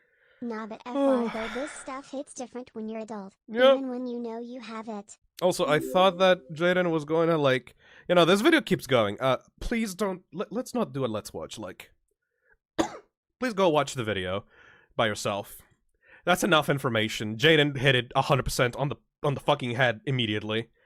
Go watch the I found out I have an ADHD video by Jaden Animations on YouTube and go subscribe to her. Anyways. Ugh. Oh, that hit me hard. Holy shit. Anyways. Yeah, so I watched that entire video. And I realized, hey, it is incredibly likely that I have ADHD. Because everything that Jaden said applied to me directly. Even stuff that I didn't realize applied to ADHD. Like I was a good student when I was a kid. I never studied though. Like, I just listened to my teachers and just kind of guessed what the contents of the tests were going to be. And just kind of like intuited what was going on, Like, I paid attention onto the class. But like afterwards, like I could never fucking study for myself. Sorry, wanted to wait after the video. Yeah. But as someone who has ADHD, I believe you might have it as well. Yeah. You still might want to get a diagnosis though. For a very specific reason. Hey Emma, thank you for the $2. Every YouTuber has ADHD, didn't you read the TOS? I did not. I think that a lot of ADHD people attract each other, though. Like, if you're into, like, JoJo's Bizarre Adventure, this is like having a fucking stand. If you have ADHD, you're very likely to follow and like content creators and people around you that also have ADHD. I know, because, like, our brains kind of work the same, if you know what I mean. My ADHD stand! Thank you, Eddie Shine. But yeah, anyway. The things that Jaden talked about, though, are more than just, oh, I'm a airhead, oh, I forget stuff sometimes. As one of those ADHD-RS, yeah, you most likely have it. It is more than that. It explains patterns of behavior that I've had since I was a kid. It explains stuff that I thought was just laziness. I've been wanting to get into scripted content. You know the stuff that Zack, Postra, and Aya do? Like, you know, Backseat, Postra, Aya? I've actually genuinely wanted to get into scripted content for a while. Because I find that I want to get my thoughts out there, organized in a very nice fashion, and put them out there as videos for the internet. But I can't! I can't! I've tried so many times to start scripts, and then I get distracted by something, and then I abandon them. I try to type the words that I want to do, and I just leave them alone. I just can't. I'm SpongeBob with the D. With the D. Like, you know that SpongeBob meme where, like, he writes and he only starts with D? That's me. Like, I'm a streamer. I stream very well because, you know, the constant information that is going through my fucking head and all the noises in my head, I can just start talking. I don't actually know what the point of what I'm saying right now is. I'm just, like, saying words out loud into a fucking microphone. I can do that, no problem, but I can't write for the life of me! I'm not diagnosed, but so many of the YouTubers I watch have ADHD and I associate with the symptoms that they mention. Also, will you play Endoparasitic? I still have it on my list, lad. Parkour, improvising, 100%. Yeah, I can do that, no problem. But I can't get my actual ducks in a row. I can't write for the life of me. I've tried writing scripts, and it's like the slowest thing that I can possibly do when it comes to creative output. So I've been really struggling with that, and I've realized, hey, I also struggle with a lot more stuff than that. I don't remember my friends' birthdays. You know, I have a really bad memory. I keep up with my friends' birthdays through my calendar. Like, I have a calendar app where I put important dates in the future for me to remind myself. Every single time. I have constant alarms on my phone. I have, like, very specific days for, like, medication and, like, for people's birthdays or for when I have to do something specific. Like, alarms and reminders on my calendar are my lifeline, because otherwise I would just be in a constant stream of whatever. I'm only hungry when I'm not interested in what I'm doing. I go to eat when I stop being interested in a topic. There's a person deep focused on reading, and the other with ADHD is struggling hard to understand what he reads. Have a good stream. Thank you, Patron, for the 9 months. Like, there is so many things about who I am that are tied to ADHD. Let's go through them, actually. I have an image prepared for that. ADHD in adults. Your symptoms determine which ADHD subtype you have. Errors because of inattention, 100%. Trouble completing tasks, 100%. Easily distracted, 100%. Avoidance of tedious work, 200%. Hyperactivity, impulsivity, frequent fidgeting. I am literally moving, like, my leg, my right leg. Like, I'm fucking trembling the right leg because, like, I need stimulation right now. Like, when I'm not talking, I usually, like, bite the nails on my fingers. Or, like, bite the collar of my shirts, you know? Or, like, I use things as chew toys, like the backs of pencils or pens. Like, I chew them out. Or, like, plastic? Just literally plastic. Or, like, the caps of bottles. I just chew them all out. trouble sitting still or restless whenever I have a phone call with someone. I am constantly pacing around my apartment, just moving from room to room because I have to do something while I am talking with someone on the phone. Conversational self-restraint problems? I am literally a streamer! Difficulty with social boundaries? Probably. I constantly need to chew gum. Fun fact, that's a thing that my parents tried to get me to do. When I was younger, when I was in high school, they were so pissed off that I kept chewing the pens that they gave me a pack of gum to chew in place of that when I was nervous. And I did, except I plowed through the fucking packet of gum so hard that I was done with it by the end of the first week. My ADHD is so strong. I often forget the difference between left and right. That's dyslexia! Pff, whatever. Thank you, Milk and Frogs.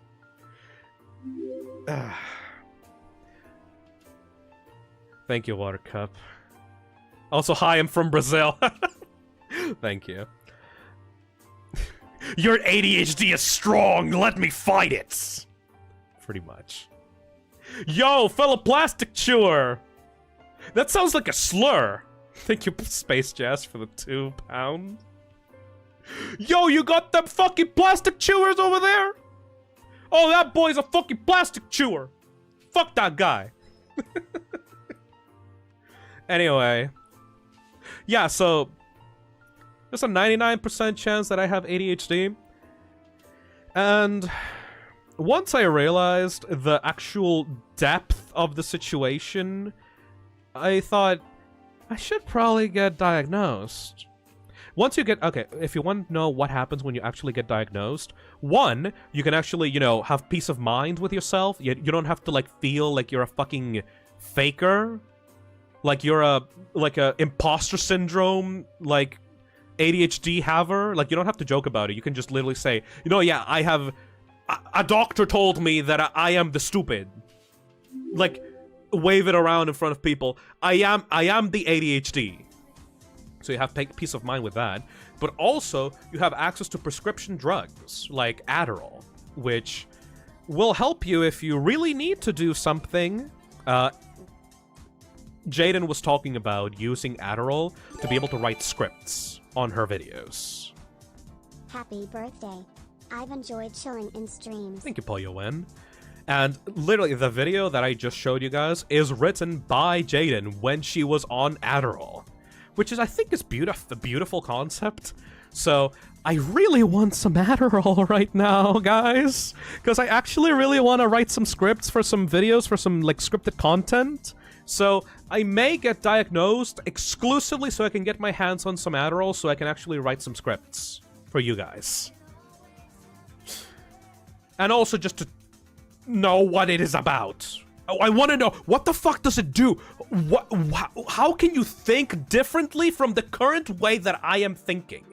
You know? Phil, you sound like a junkie.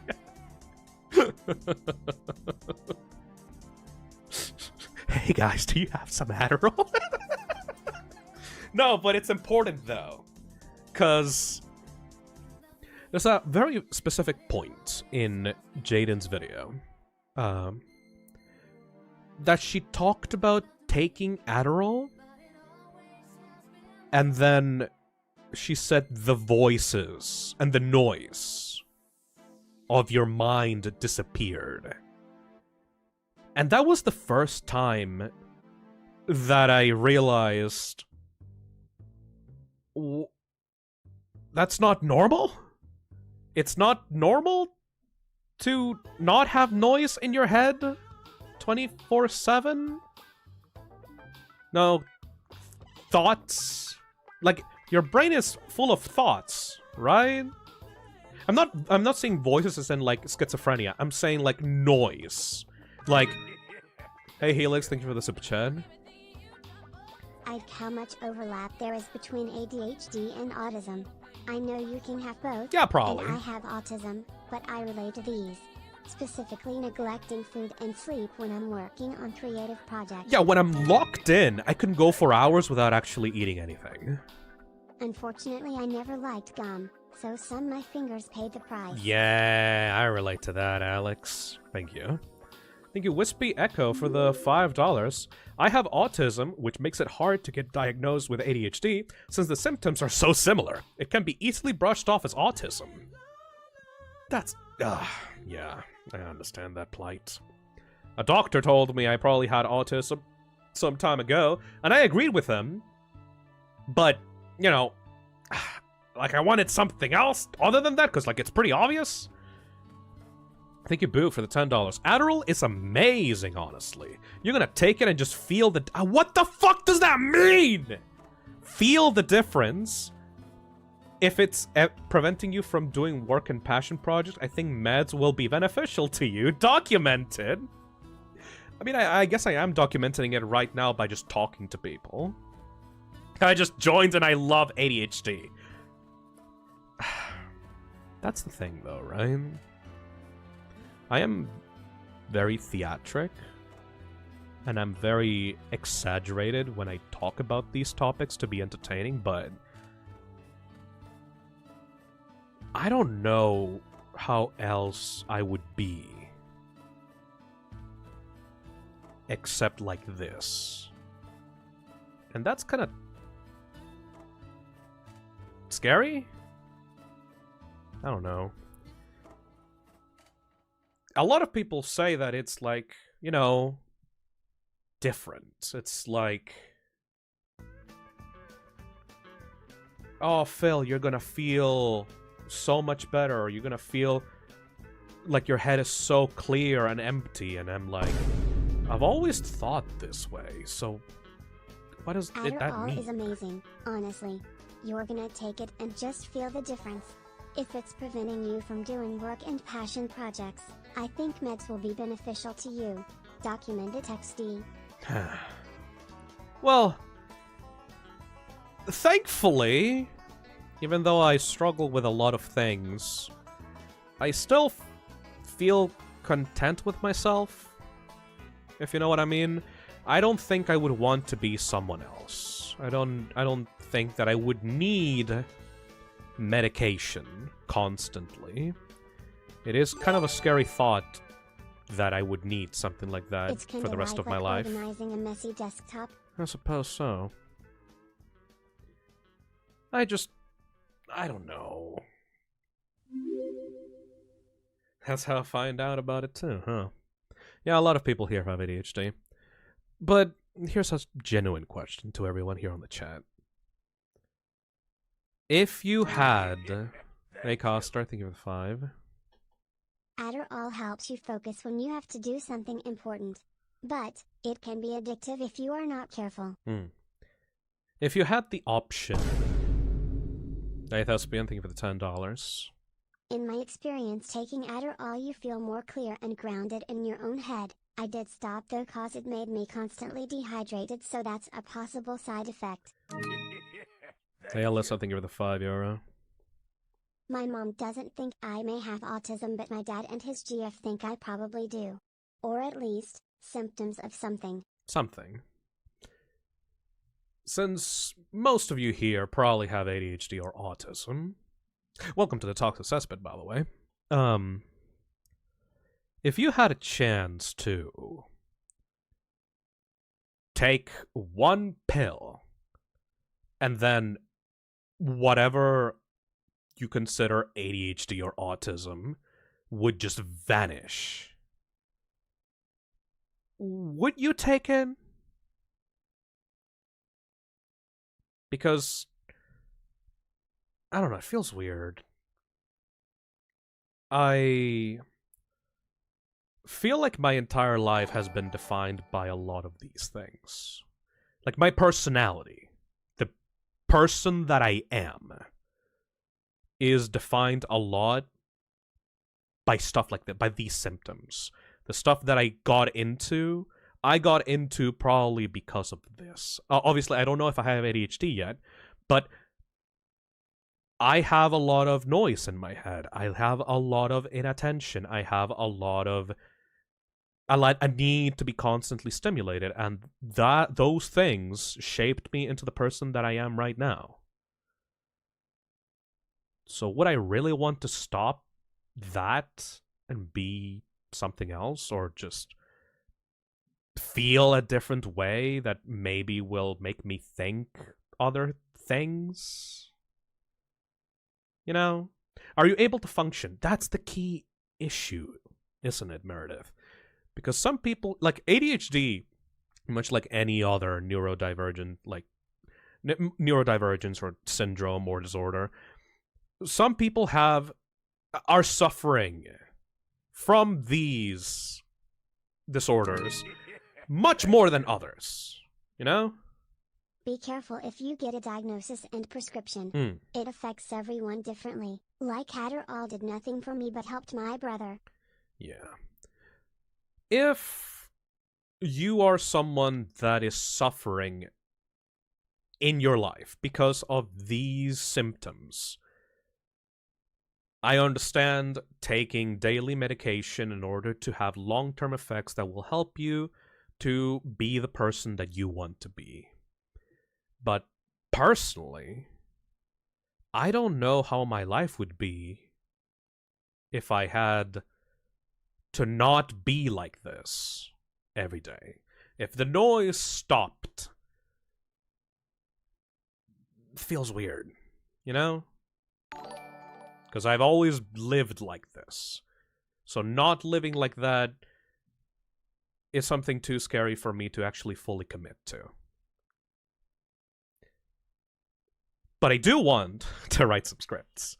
So I will do the thing that Jaden was doing and try to take some fast action Adderall to see the immediate effects. Because I feel like I can still function, like me personally, I can still function as a human being with these symptoms.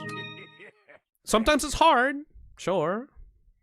For me, it makes parts of my life harder, but it's also what makes me, me. Exactly. Fun time. Actually, pretty much exactly. There may be some times where it's hard, but if you are not struggling every single day, I don't think that you should consider these things. I don't think that you should consider yourself broken because of these things, you know? We joke about it. We joke about, haha, Phil, you're a broke boy and stuff like that, but if you're someone that is wondering if you're broken or if you're bad or if you're wrong for having ADHD or autism, as long as it's not personally negatively affecting you and your loved ones, I think it's fine.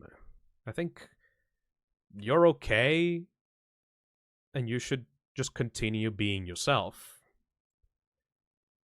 And if it does present issues, you can look into medication and treatment and see what the effects are.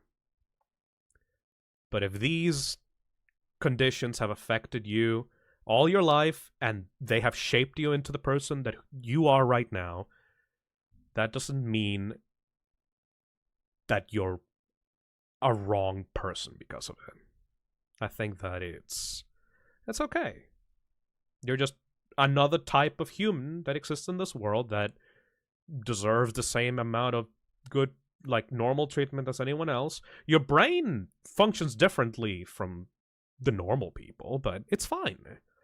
As long as you find friends and people you can care about, and you can go through life and have fun and make good experiences, that's all you really need to do.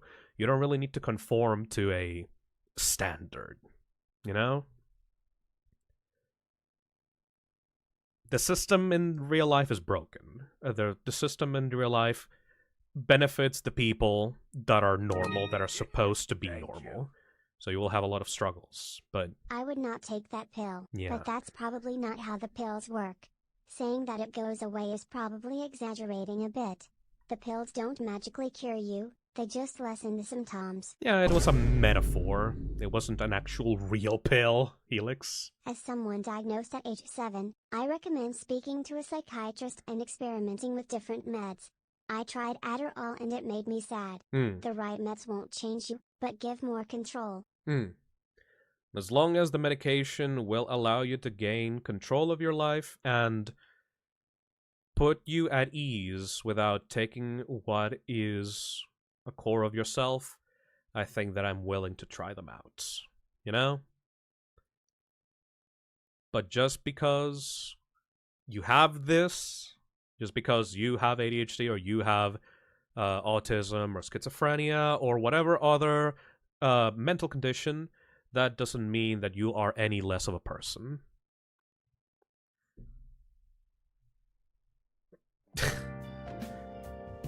That's... I will go get myself diagnosed on the 23rd of July. And we'll see how it goes. I'll keep people updated on my journey for that.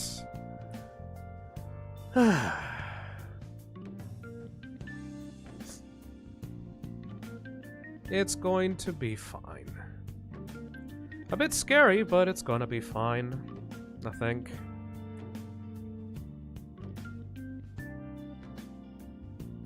It's like I'm trapped between two sides of myself right now. One side of myself is scared about what not me will be like. I know it doesn't fully change. It's not like a Jekyll and Hyde situation where, like, you change personalities on the fly. But... it's scary. Personally, I don't feel like I changed at all on meds. Yeah. Sure, it helps me get through my job, but only for that bit of time. I'm still me, and I'll always have loads of people who love me regardless. That's a great sentiment, actually. And on the other hand, holy shit, I am excited to try out some brain-quelling pills. You know that I still haven't unpacked since I returned from the airport? The first thing that I did once I actually got home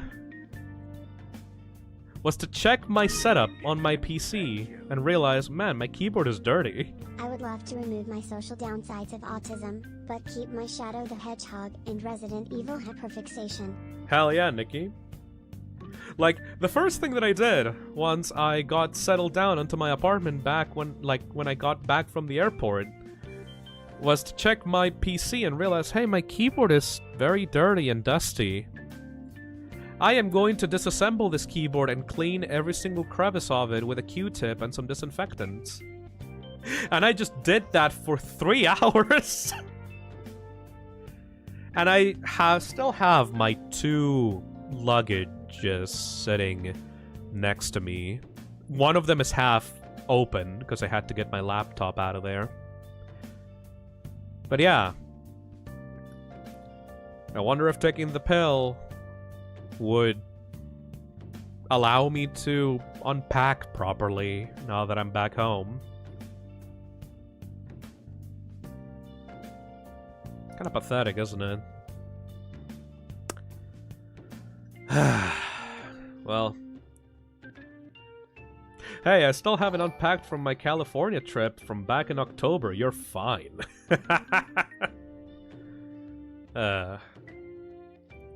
Well, at least the good side of having a community is that you have a lot of people that are like you. Hey, Destroyer, thank you for the 10. Don't some people with ADHD need audio or music to help them focus? Yep. Genuine question. There's been times I used hardest ambience or sounds to function. Oh, I love putting in a podcast or putting in some rain sounds or like ambience from my favorite video games when I have to work. I love doing that. Maybe that's the reason for why there's so many people right now drawing while I'm talking in the background. Maybe that's why, huh? I attract that specific audience. I play Panic at the Disco music in the background. No, some essay video. Dude, Quentin reviews talking about iCarly for 6 hours. What a blessing. You know what I mean? We're all mad down here, Phil. Well, July 23rd. That's when I will go to the appointment. By the way, thank you, Nick, for helping me make an appointment for that. If I didn't have Nick, I would probably still be saying, no, I'll probably get an appointment in the future, maybe at some point. Nick was the one that actually helped me out to, like, push myself and actually do it at that moment. You know? That's nice. Whew. It's been 2 hours. Let me get some, juice. I've been talking for 2 hours straight.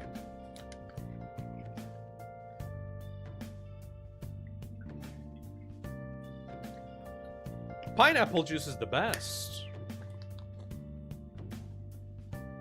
Hold on.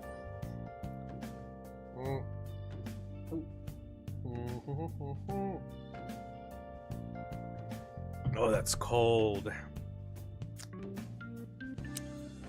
All right. Topic over. What's next? What should we talk about next? Next.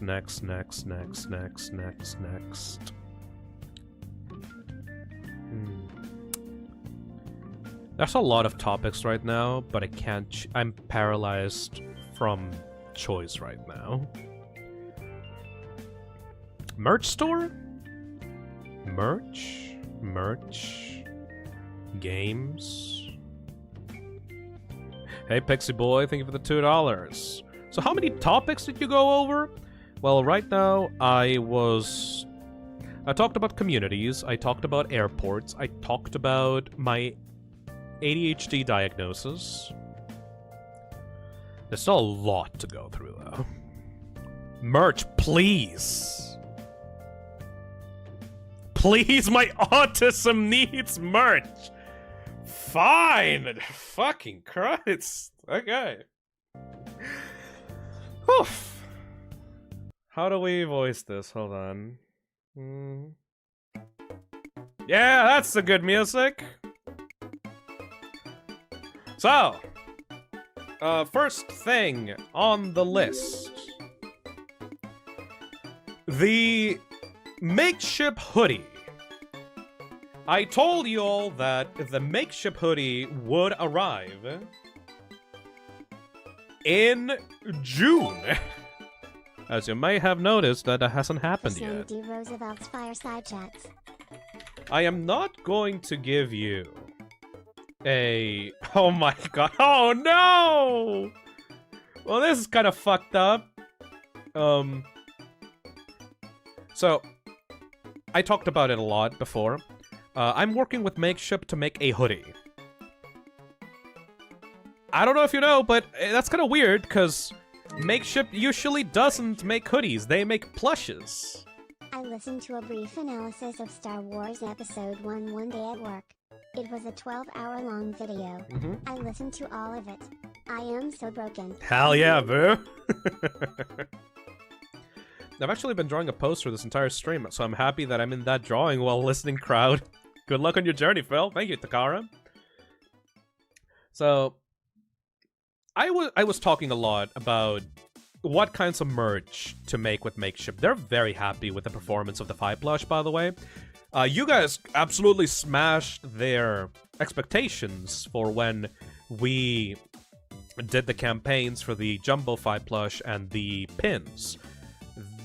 Like, I am very happy to continue working with Makeshift, and we have some cool stuff in the future. We have some really cool stuff in the future. Like, I can't tell details right now, but like, a week ago, I literally signed off on, I think, one of the best pieces of merchandise that will ever exist for Fi. It's gonna be so fucking cool. I talked to Zach about it, and it's like, holy shit, dude. It's like, great. I love it. Anyway. But one of the few things that I wanted to do before was hoodies. Because I think wearing something, like having like a cool merch item that you can wear is pretty cool. You know what I mean? I think that Makeshift wants to branch out into different types of merchandise aside from plushies, which is why you have the pins, by the way. The enamel pins are super good quality. Like, they're excellent quality. The people that receive their, like, jumbo plushes and pins can attest to the quality of those products. But due to that... Hey, Fusion, thank you for the 14 months. I have my Fi plush sitting next to my PP plush. Oh yeah, PP. But due to that, it takes a long time for new products to be up to quality standards. I went to the I went to the Makeshift website to check how many hoodies have been produced for Makeshift. And can you tell that I was supposed to have the hoodie out already? Can you tell that the hoodie was supposed to be out by now? I have no idea who 2.5 Studios is. But that's... they did a good campaign with this one. Take my money already. I loved all the hoodie designs and I can't wait to see what other merch you'll have for us. Oh yeah, Crooked Critter, thank you for the 10 pounds. But I can use this at least as like an example of how quality the hoodie is. You can see all the details that they managed to include in this. Apparently, it's some type of thing that this character... I don't know who this character is, but apparently this hoodie that this character wears, and it has like embroidered patches in here, and it has like details, and it has a pocket and stuff like that. It's very fucking cool. I got my Fi hoodie a few weeks ago, I think. They got shipped over to Azazel. And I tried it on, and holy fucking shit, bro. I compared it to the hoodie that I had, the only hoodie that I brought to Azazel's place, and the hoodie that I brought was shit, thin. I could still feel the cold air, like, with it on. It was fucking garbage. But then I tried out the Fi hoodie, and it was like it was like a fucking weighted blanket. You could not see through the fabric. It was weighty, it was thick, it was comfortable, it was like a warm embrace. Which is great, because I love thick hoodies. So, I was very happy with the results, you know? I'm pretty sure that people here can also, like, understand me when I say thick clothing is the best. I hate thin clothing. I hate clothing that attaches to your body when you sweat, and it's just tight, and it's uncomfortable. I hate that shit. So, I'm very glad that whatever company, or like factory Makeshift decided to partner up with for the hoodies, was able to create hoodies that are like, they feel like blankets, you know? They feel genuinely like you're being hugged by a warm blanket, which is going to be perfect because ideally the hoodies will be available for purchase and delivery around like autumn to winter time. So yeah, I think that having the release be around autumn or winter will be perfect for these hoodies. Because like, you're not gonna go outside with these on the sun, out in the sun. The main color for these hoodies is black, you know? They're very warm. So I think these hoodies will be great for the people that want, like, a clothing item to, like, sit around at home with, just kind of chilling. It's like a portable blanket, you know? I did have a problem, though. And this is why they're delayed right now. Once I got the hoodie, I noticed something around the cuffs. There was an issue with the cuffs.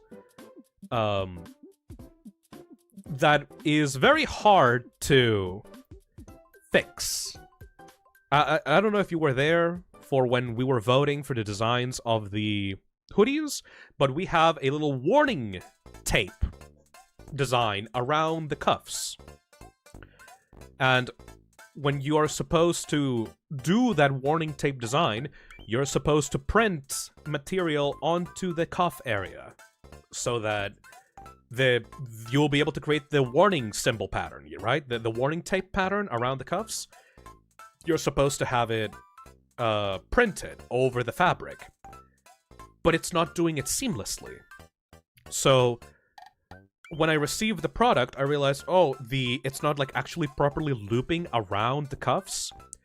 So we need to find a way to be able to seamlessly have this work while otherwise, like, the fabric will print badly and it will look like tethered and it will start like peeling off from the cuffs, because the cuffs of a hoodie are like have a very rough kind of fabric. So if they print badly, they will kind of peel off and it will look very cheap and it will look very bad.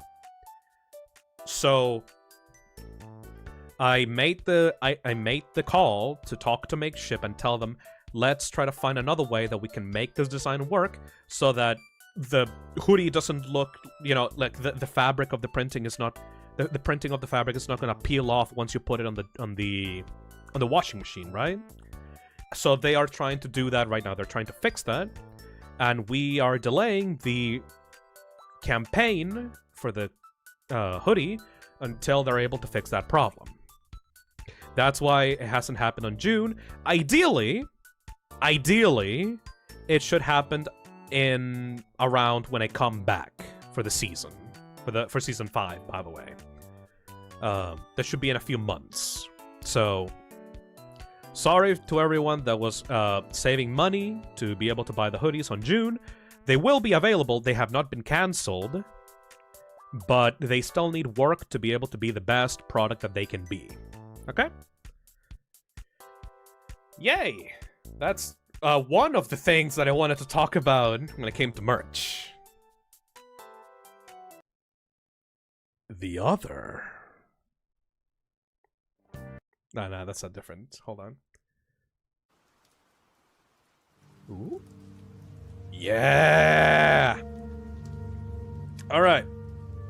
The other topic about merch that I wanted to talk about is the Toxic Cesspit store.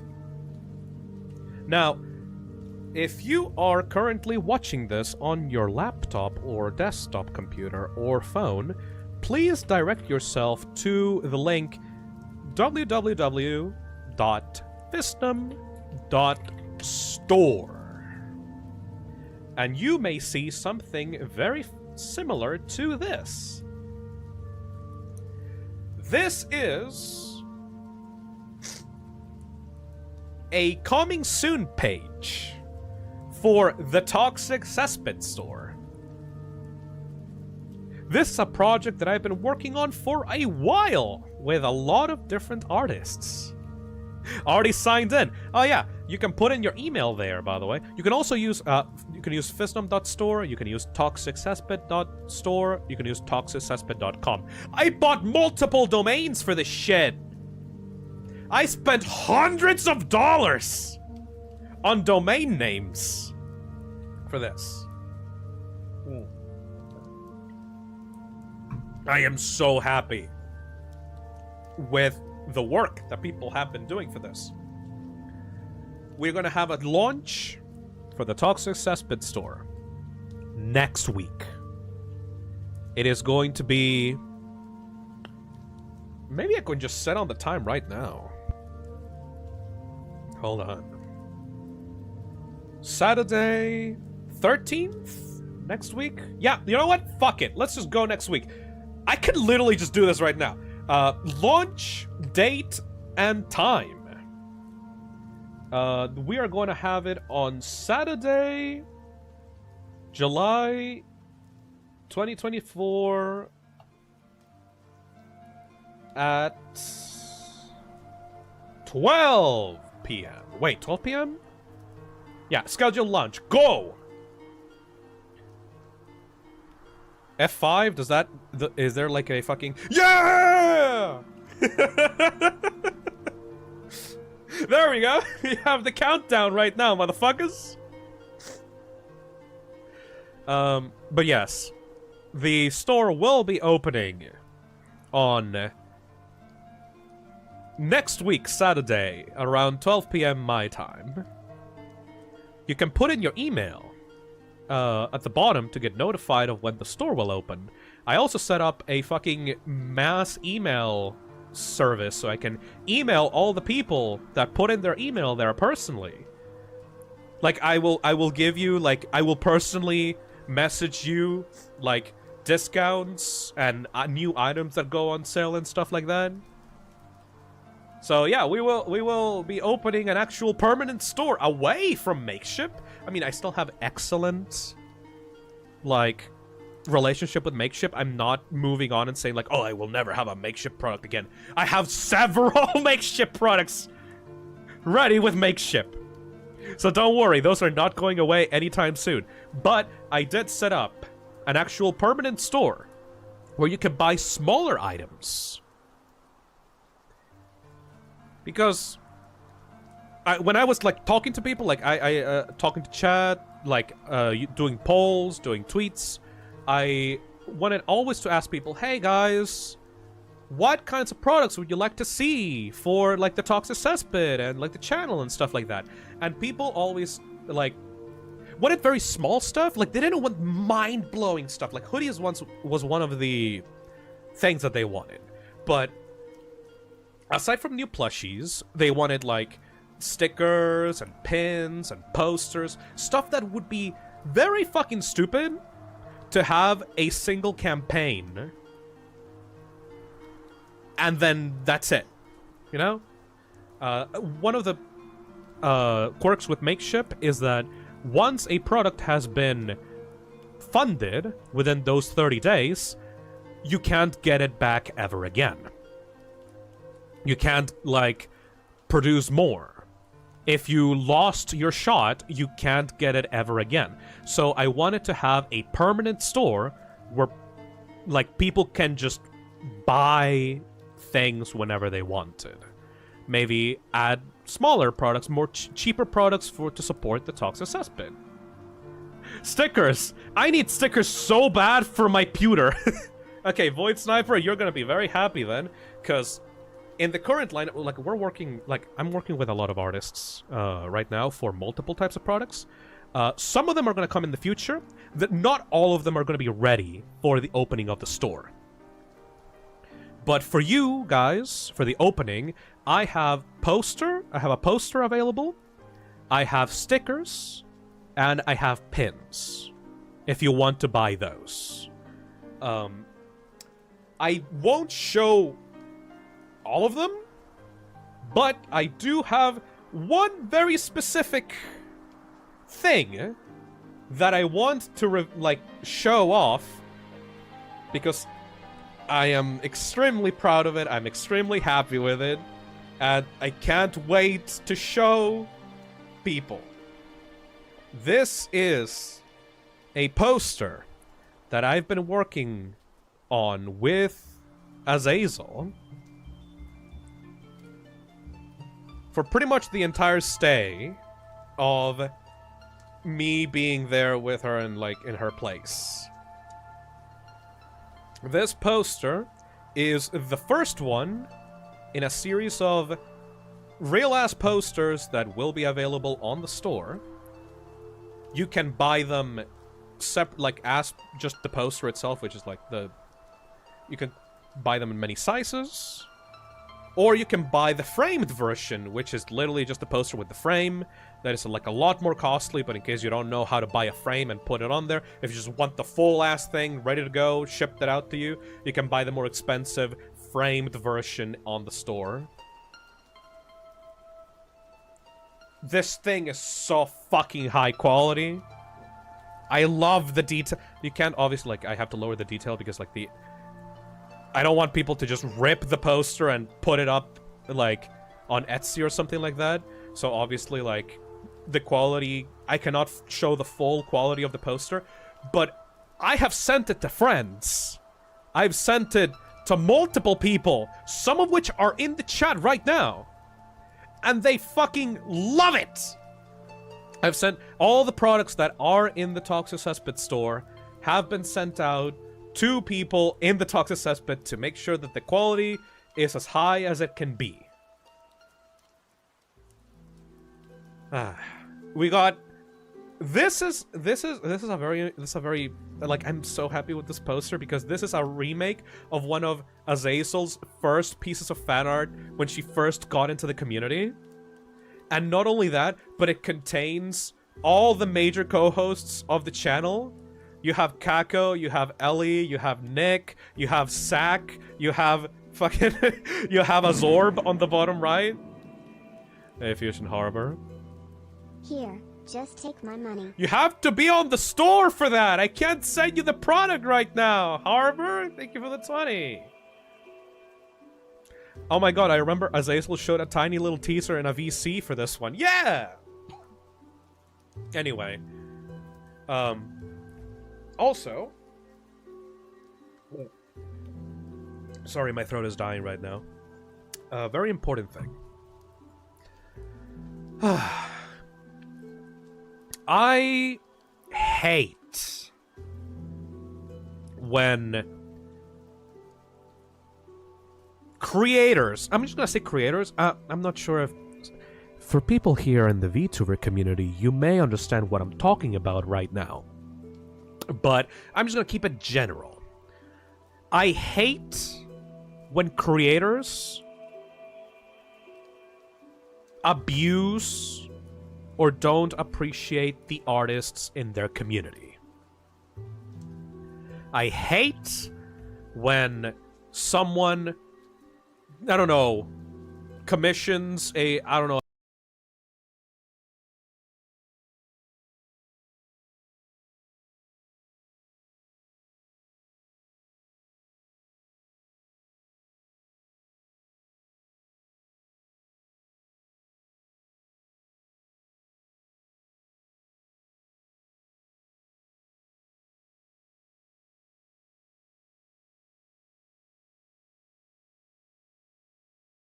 a $10 piece of art, and then they massively profit off of it for thousands of dollars without the original artist getting a cent.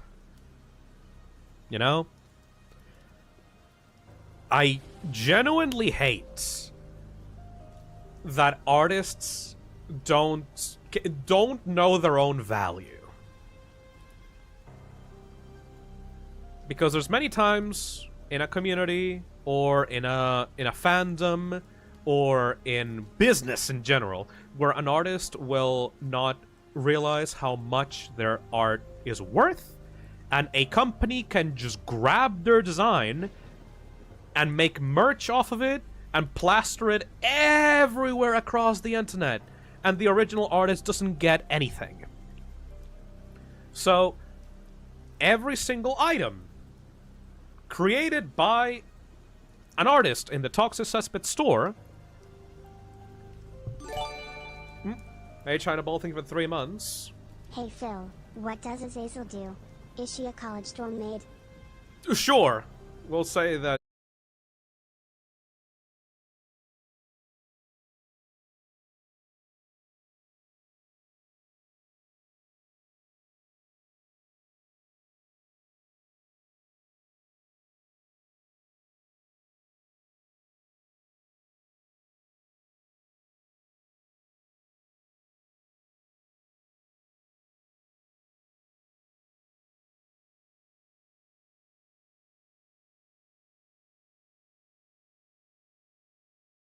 She's my college classmate, yes, sure. Every single time you buy an item off of the Toxic Cesspit store, the artist that actually made the artwork will get paid. I have a system with the artists of the store where every month I will send them the proceeds of the items that are being purchased.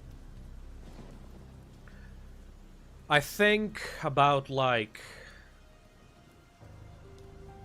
I think there's one item. No, there's two. There's two items that I made myself.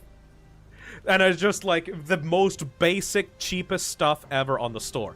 But everything else that's gonna come in the Toxic Cesspit store that will be of this fucking level will be made by other artists in the Toxic Cesspit. And those artists will be paid every time you buy one of their products. I will have in the description of each item, there's like, this item was made by this person, this item was made by this person, this item was made by this person. And every time that, like, you know, those, like, every time that you buy one of those, like, the artist will get a percentage of that. And with that, I hope that those artists will be able to get at least a little bit of consistent money every month. I don't expect this store to do, like, amazingly well, by the way. I chose Fourth Wall to be able to partner up for the store because I can actually have, like, alerts on stream for when people buy stuff, and I can have, like, a fucking product wheel at the bottom of, like, a YouTube video, so it will be extremely easy for people to actually buy these things. So that's why I chose Fourth Wall to be able to make this permanent store. But yeah, the main draw of this will be whenever I go talk with a artist to be able to make something for the store, I will obviously pay them up front for the commercial rights to be able to sell the artwork that they would make, and also every time that the month comes, like, they will get a percentage of each sale of each artwork. It is going to be a bit complicated as the store grows. Currently, I only have, let me check. 1, 2, 3, 4, 5 unique items, and as it continues to grow, as the store continues to grow, it will definitely get more complicated. But you know what? Having a single day where I actually have to calculate, do my taxes, and calculate, like, who needs to get paid, I am more than willing to sacrifice that day if it means that the artists that I work with, like, are going to get something. Because I'm going to tell you, listen to me very carefully for the people that are drawing right now on stream. You do not know how much companies make off of merch until you actually see the numbers. The people, the richest men in our times right now are becoming millionaires and billionaires from selling cheap shit in stores. So many plushie deals, so many deals like with posters and candy bars and stuff like that. Like, this is a fortune. It's a money-making business. There's so many documentaries, like, what was that fucking documentary of the guy that managed to get fucking billionaire-ass rich from marketing McDonald's?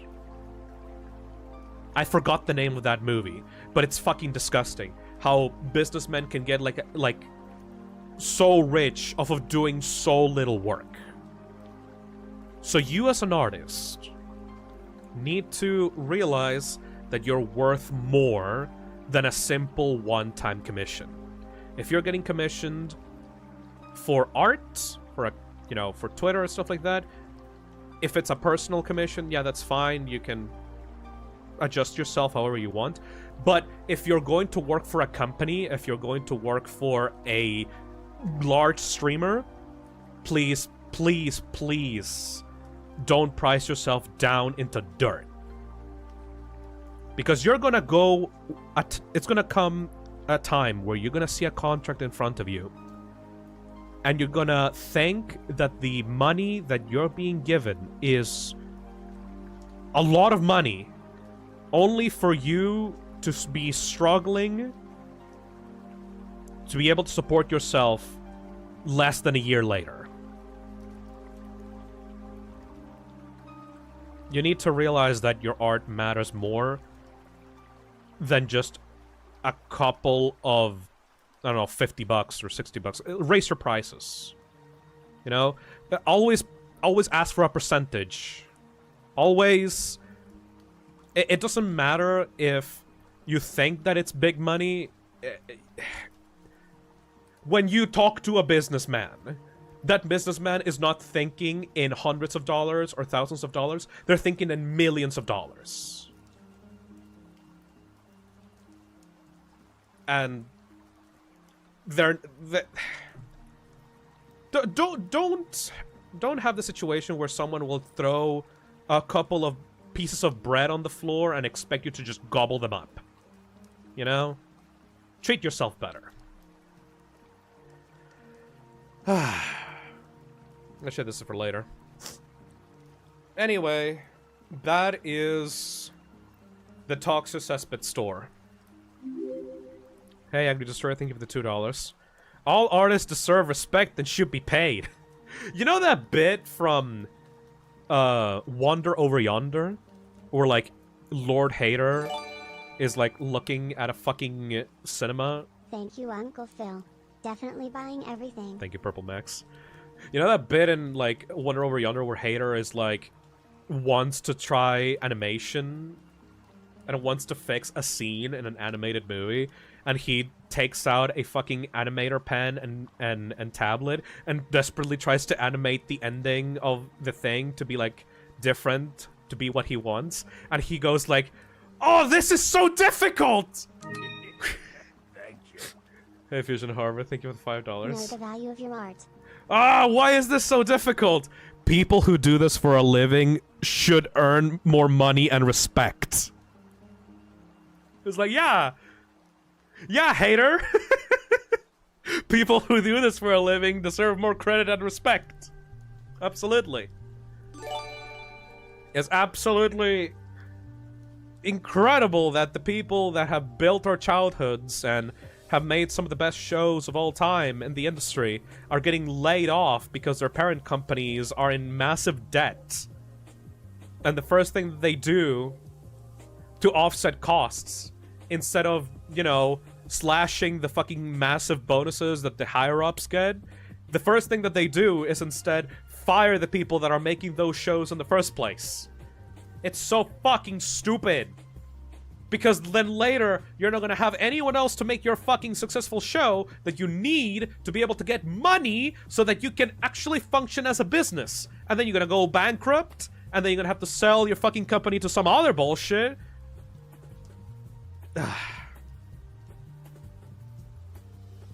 Or like in video games with Tango Gameworks. Exactly, Chrissy. It's so bullshit.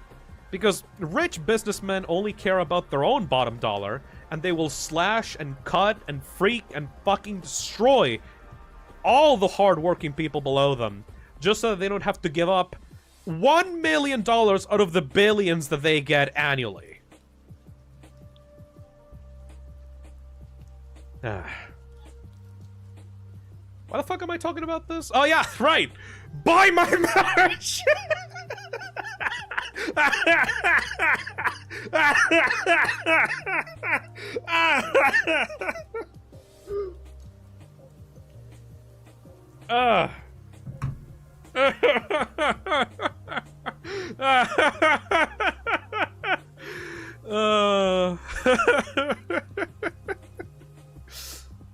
Anyway. Put in your fucking email to get notified of when the store opens. If you want to.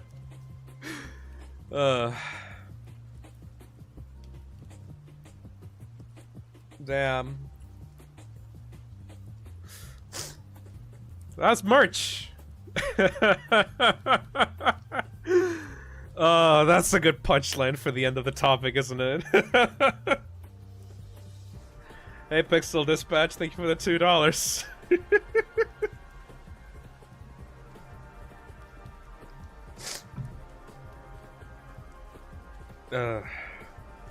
Anyway. What else do we need to cover?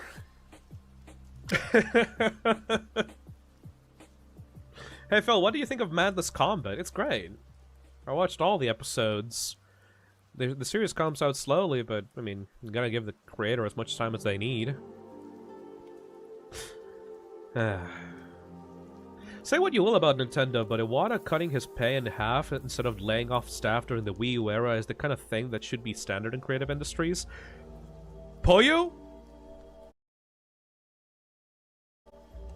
I'm almost certain that Iwata doing that saved Nintendo in the long run, because it meant that developers weren't worried about being laid off after an experimental game did not perform well, which means that they were able to get experience and be able to create better games in the future.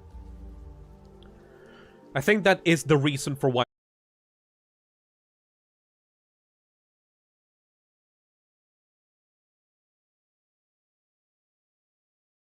Nintendo is currently financially stable right now. Bless Iwata. Alright.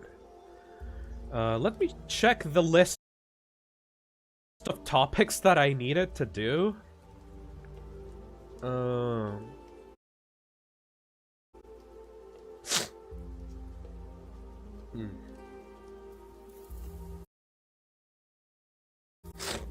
Sorry, I'm a bit congested right now. Hold on.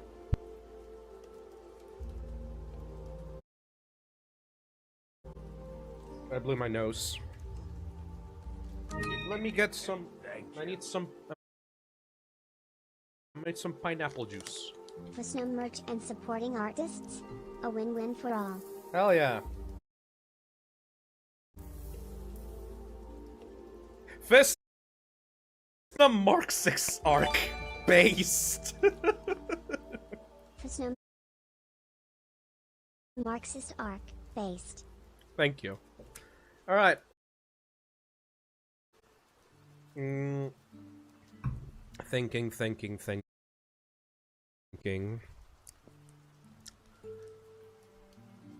Oh!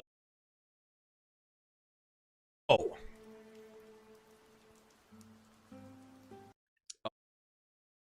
Oh.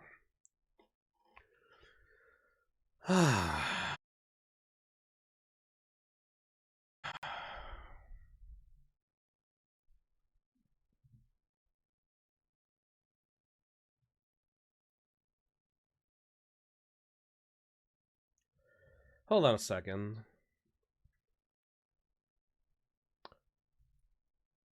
I guess it's time to do a little retrospective. Yeah, I think this is time for the main meat of this stream.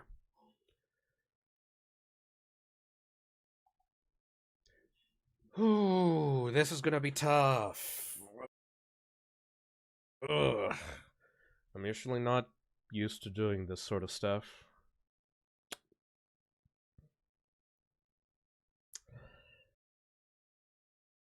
Hey guys.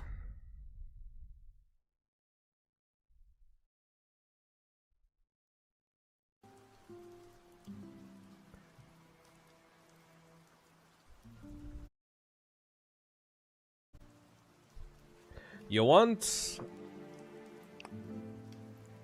a little look back into the past? Yeah, it's been a year, hasn't it? We're gonna talk right now about Season 4. And we are going to talk about what Season 4 really was. Because, you know, I started the season after some stuff happened about a year ago. And I think it's time to stop what we've been doing and talk about the past.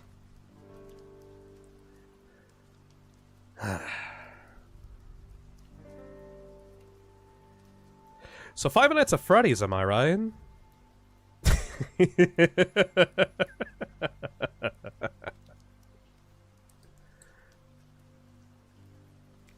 Hey, Angry, thank you for the one gifted. I have a lot of thoughts in my head right now.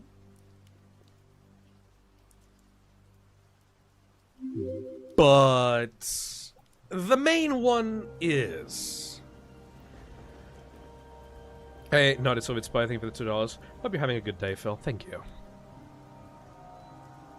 The main topic is... what was Season 4 all about, anyway? Because, you know, each season of streams has a different vibe to it. As you know, I started this channel as a simple way for me to push myself to actually finish video games because of my ADHD. Terrible idea. Stream read all of Sonic Foot Frame.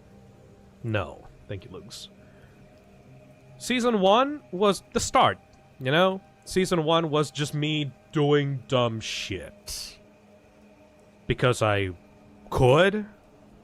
Because I had some free time and I wanted an escape from the monotony of my life during that point. I wanted an outlet for where I could just say whatever I wanted. I could play games I liked, and I could record myself having a good time with friends or by myself. Community was most likely the best thing to happen during my worst year of life. Hell yeah. Pardon me for getting sentimental, but y'all are awesome. You're awesome too, Tariva. Thank you for the £5. Season 2 was me getting my footing on this. I didn't even know what seasons were, by the way. Like, for those confused as to what a season is, in this channel we have a system going where I go on break from streaming, and whatever content was produced in between those breaks, that's called a season. So Season 1 was me going first, trying out Deltarune Chapter 2. I tried Deltarune Chapter 1 and 2, all at the same time. It was a 12... I set up for 12 hours for the first time in a while. I had an amazing time with people. But most of the people that were there for Season 1 were just there, like, that were from my server. They were just people, like, friends from friend server that I made. Then I ended that season by playing Five Nights at Freddy's Security Breach. After that happened, I went on break, because that felt like a pretty good endpoint of my streaming activities. Like, for a while. Season 2 started a few months after that, after I realized, hey, I really like streaming. I remember saying before, I hate it. I was gonna hate being a YouTuber. Content creator? That's not for me, bro. I never saw myself in a million years becoming a content creator online. But then once, you know, the break between Season 1 and 2, I realized, hey, I actually really like this. You know, I like talking with people on chat. I like reacting to stuff. Recording myself, having, like, good moments. Making clips. Like, having goofy little things that I can look back on with fondness. So, you know what? Let's actually do it properly. Let's get serious. And in Season 2, I effectively doubled the amount of streams that I did in Season 2 compared to Season 1. Season 1 had about 40 streams. Season 2 had 65 streams. Hello, Phil Boy. Many doors. Yes. Many doors, wildcard. I went on break after that, and once I returned in Season 3, I had improved a lot of stuff from my setup. Now that I was actually getting money from the streams, I started memberships. I started, like, I started super chats, I started notifications. I was actually able to be comfortable living for myself, you know? Before I couldn't do that, before I had to rely on other stuff to be able to sustain myself, once Season 3 kicked in, I was actually able to support myself. And I am eternally grateful to people for that. Season 3 can be marked as the road to 100k subscribers. Right now, I have 122 something thousand subscribers. And that's more than I ever thought I would ever possibly have. And I promised people that once I got to 100k subs, I would do a FNAF charity stream. And I did, and it was great. Not available on the channel anymore, though. But it was, you know, I thought it was going to be a great way to celebrate getting to 100k. Because when I started streaming, a lot of the stuff that I played that got a lot of views and attention were mascot horror games. It was Bendy. It was FNAF. It was Hello Neighbor.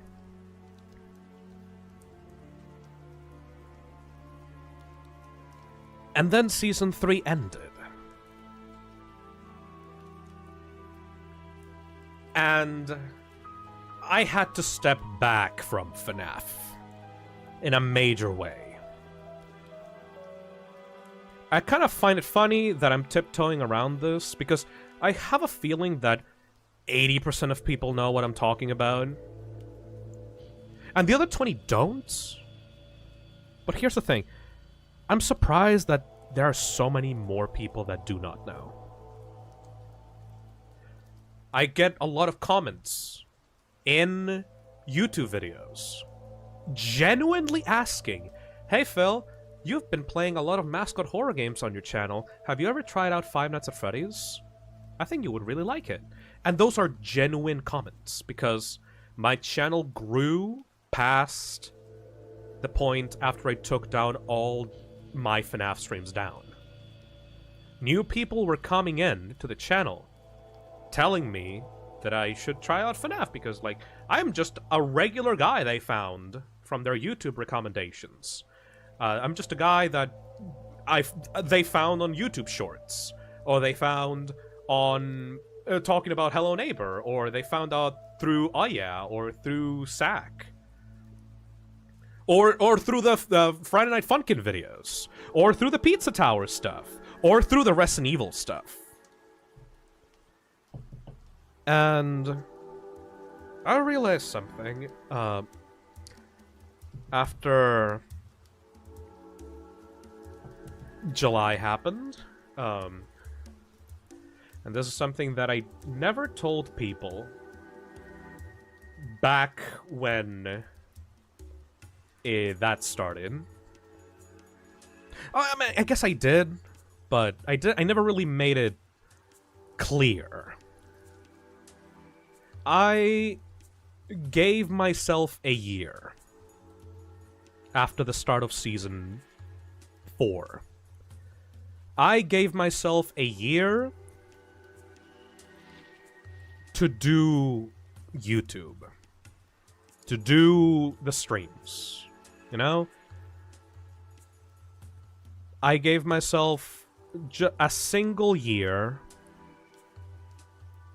which is why, like, around this point, like, I'm gonna take a break, because, like, we're nearing a year of that happening, a year of Season 4 starting, to know if this is what I really wanted to do moving forward, and if I was even gonna be able to do it. Because I'm not sure if you guys know, but there's always that little worry in the back of your mind that you are not really worth anything except what certain people want out of you. There's always that worry in the back of your mind that you will never be anything more than just the one thing that people want. And once they get that thing, they will just discard you and forget about you and not even care because, you know, I got what I want out of you. Anyway.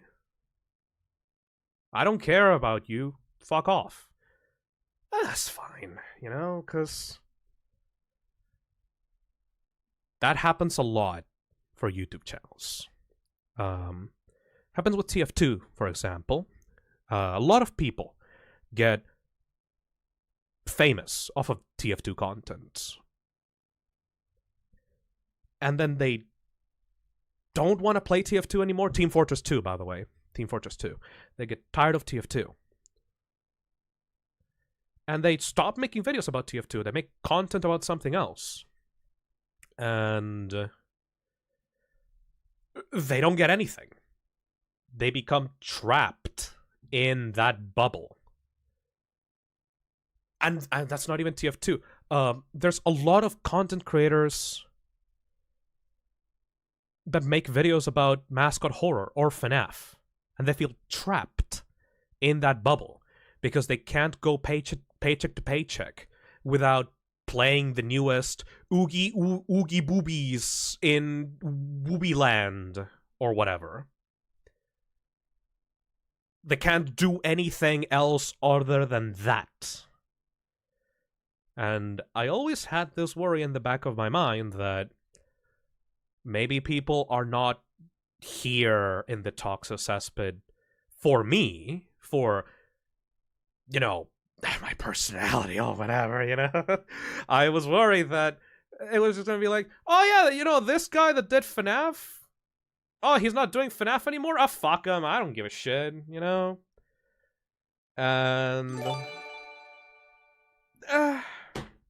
I'd be fine going paycheck to paycheck playing to who? because you care about that, though, Kako. That's the thing. You care about that. But what happens when the thing that you cared about is just gone?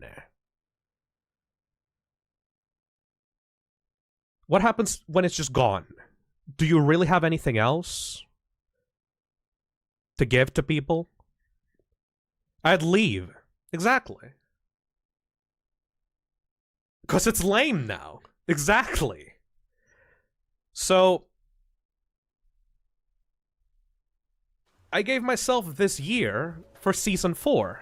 It's the test. This season is not the road to 100k.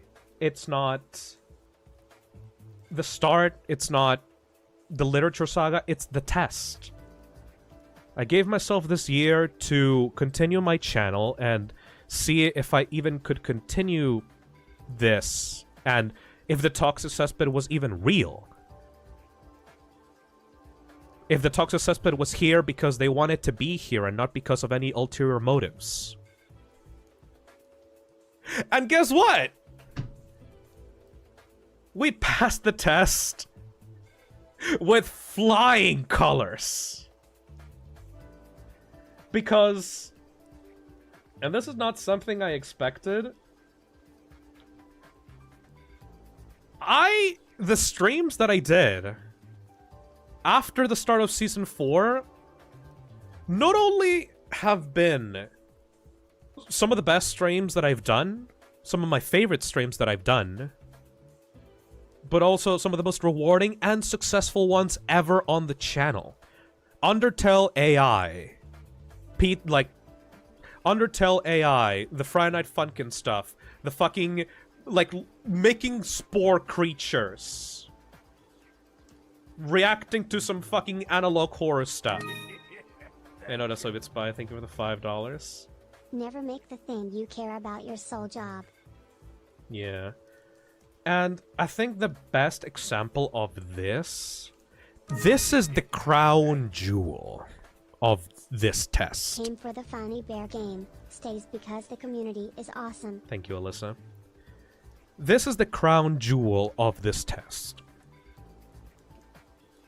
Resident Evil.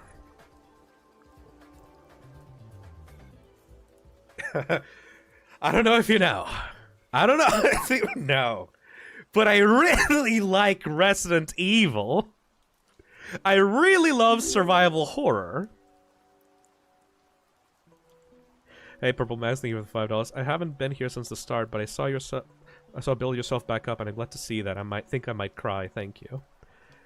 I really love survival horror. I really love Resident Evil. 23 months. I've been down here for 23 months. Thank you, Melon Slice. Resident Evil is my favorite series because it was a thing that I grew up with since I was a child. I played the first 2 games and the PS1 when I barely knew English, and I was able to get through them by sheer force of determination. Resident Evil is near and dear to my heart in a way that a fucking bear game could never hope to achieve. But when I first played my survival horror games, when I first played Resident Evil, nobody gave a shit. You know? Nobody gave a shit. Everyone here was like, oh, what's this fucking game that Phil's playing? Oh, Resident Evil? Oh, isn't that like that mainstream thing that Capcom makes? Oh, whatever. I guess I'll watch him do it. Oh, what's that? Resident Evil 4 is like your favorite game of all time? Yeah, whatever. I guess I'll watch Phil do it. I wonder when he's gonna play Five Nights at Freddy's next. But then I continued playing those games. I played the originals, I played Resident Evil 1, I played Resident Evil 4, I've played Resident Evil 4 with Randomizer, I played Resident Evil 4 Remake, literally my favorite game of all time, and I had a blast with you all doing that. I played Resident Evil 5 with Nick, and that was great, and a grueling fucking stream, but it was so fucking fun. I talked about Resident Evil lore with Postra and Nick, and like, all of those streams, the Signalis stream, the fucking, like, all the little survival horror things that I talk about on the channel built up interest in that series. It's funny, really. I became aware of you because of the bear game, but I'm now here because of a lot of great people, and are now good friends, plus insane toxic sauna hyperfixation. Thank you, G-Star. Like, through these years, I showed Resident Evil and survival horror to people that were not used to those topics. And they loved it. Resident Evil is now one of the highest viewed types of streams on the channel. Not just the lore stream, but just playing the games themselves. They are some of the most successful streams on my channel. And I love that because I love that series. You know? I get tons of comments, donations, like replies on Discord, Twitter, or whatever, that say, hey Phil, your enthusiasm for Resident Evil made me want to get into it, and now I love the series, thank you. And I'm like, it feels good, you know? It feels good that I can just show what I want and what I like to a crowd of people. And they'll get into it because of my own enthusiasm. There's currently 700 people watching me and doing fan art and stuff. People are excited to buy merch. I have multiple deals with many fucking merch companies in the future. And I'm like, I don't know, like, I'm happy. I'm happy doing this. And I'm glad that I could continue doing this, knowing that people are here because they just want to see a dumb asshole talk about his hyperfixations for a few hours while they do something else. I'm more than happy with that. I don't need to be everyone's center of attention or center of the world. I don't want to be an idol and go to concerts or like show my face and become like a parasocial blah, blah, blah, blah, blah, blah. I'm just happy being here, being with people, talking, having a nice time. Thank you. So I'm gonna continue doing that. Man Phil, I love your content and your streams this year has really kept me up to keep doing what I love. Thank you, Phil. Thank you, Cold Cola. I'm happy. And if I hadn't passed this test, if we hadn't passed this test that you guys didn't even know existed, I probably would have ended streams at this point. This is the point here where I probably would have just moved on, I guess. Fun fact, I have a job interview next week. Because, you know, I'm a software engineer, and I want to work in software engineering. And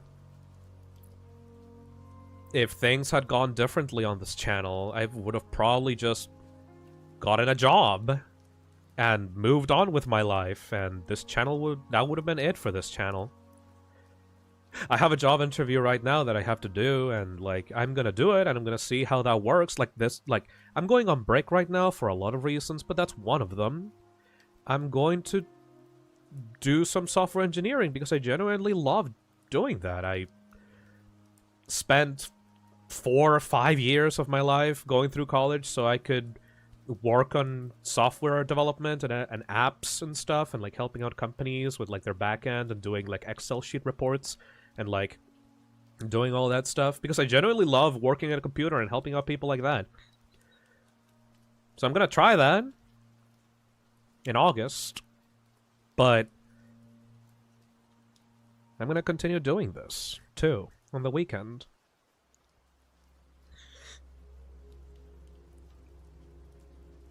I can sustain myself just from this.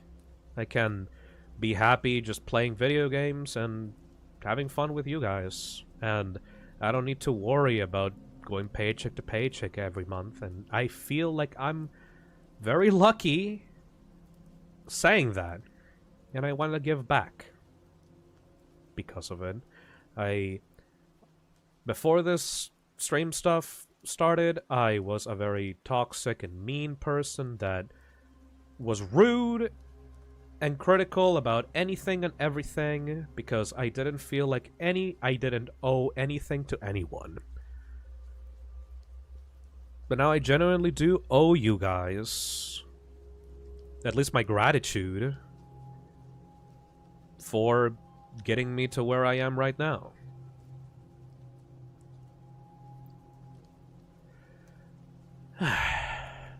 Yeah. Season 4 is the test. And you guys passed it, and we passed it. Yay! Isn't that great? I think it's great.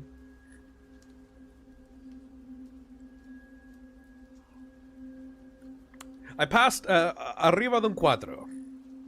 Above a 4. Above the 60% mark. We did it. You got a C. Nah, you got like an A+, honestly. You got it pretty good.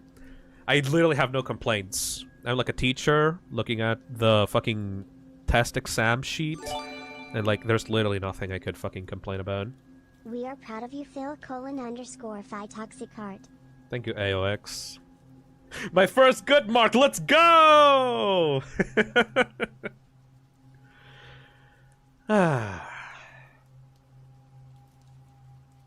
Well, that was good to get off my chest, I guess.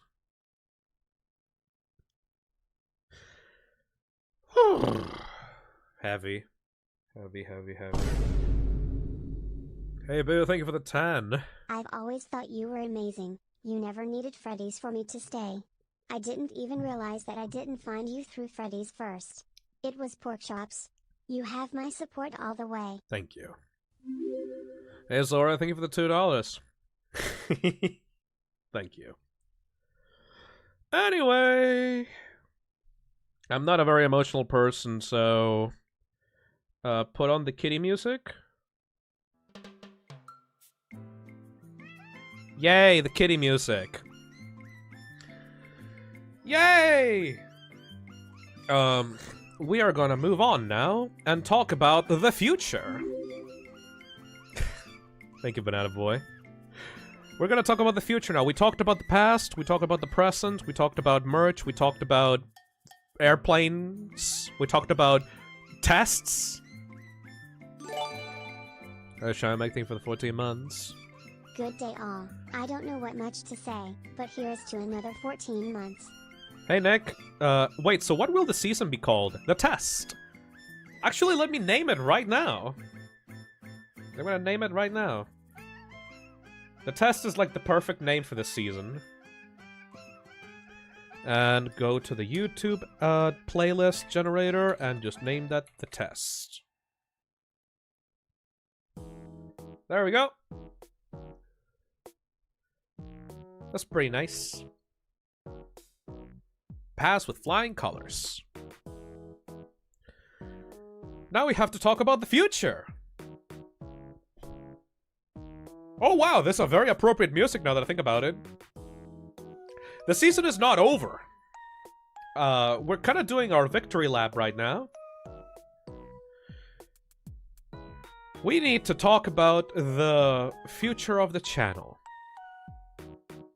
First of all, I want to talk about my plans for Season 5, and then we will get to reveal the streams that are going to be happening during this last month. Hey, Purple Mask, thank you for the $2. How dare you make me cry? No, here's $2, thank you. So...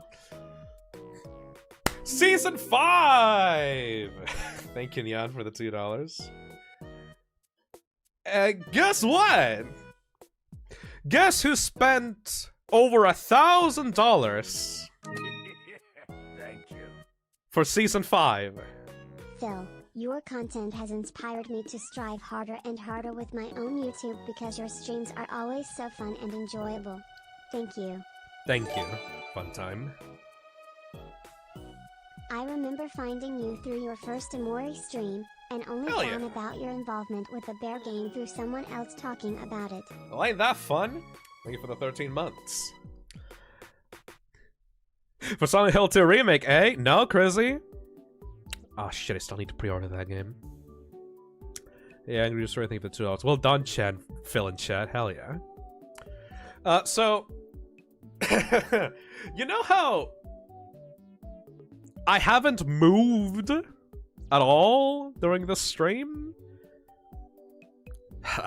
Okay, that's a bad way of putting it. What am I, Chad? Hey, what am I? I'm not a webcam streamer, right?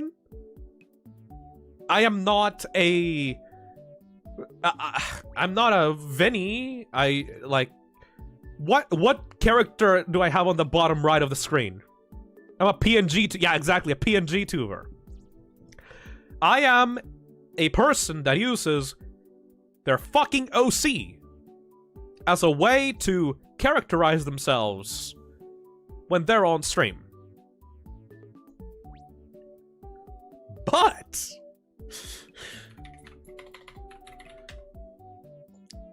PNG tubers are not the only way that people characterize themselves online.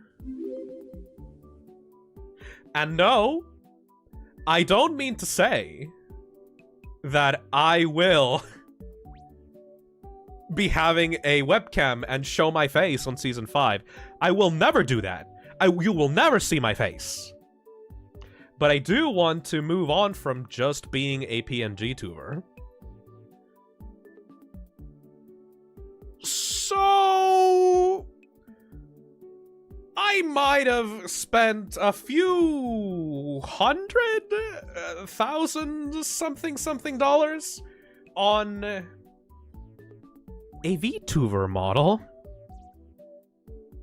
Maybe multiple ones. You scared me, Phil. I thought this was it. No, this is just the start, buddy. And now, obviously, I know that my audience are not fucking weebs. You're all nerds, by the way. You're all fucking nerds for a different reason, but like, most of you are not like, oh my god, my anime girl kind of weeb, you know? So do not worry. In season 5, you are not gonna see me as an anime girl. I will not just become a big titty, green, glowing woman. Hey, look at me. I'm like from your favorite shoujo anime type of thing. No. VTubing is an industry that has evolved a lot, mostly thanks to the pandemic in 2020. A lot of people that are introverted have found a way to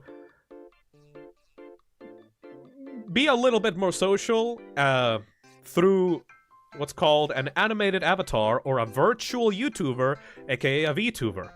It started being popular because of weebs, because of Japan, Hololive, Nijisanji, VShoujo, stuff like that. But there's a lot of indie VTubers out there that do not hold themselves to the anime aesthetic.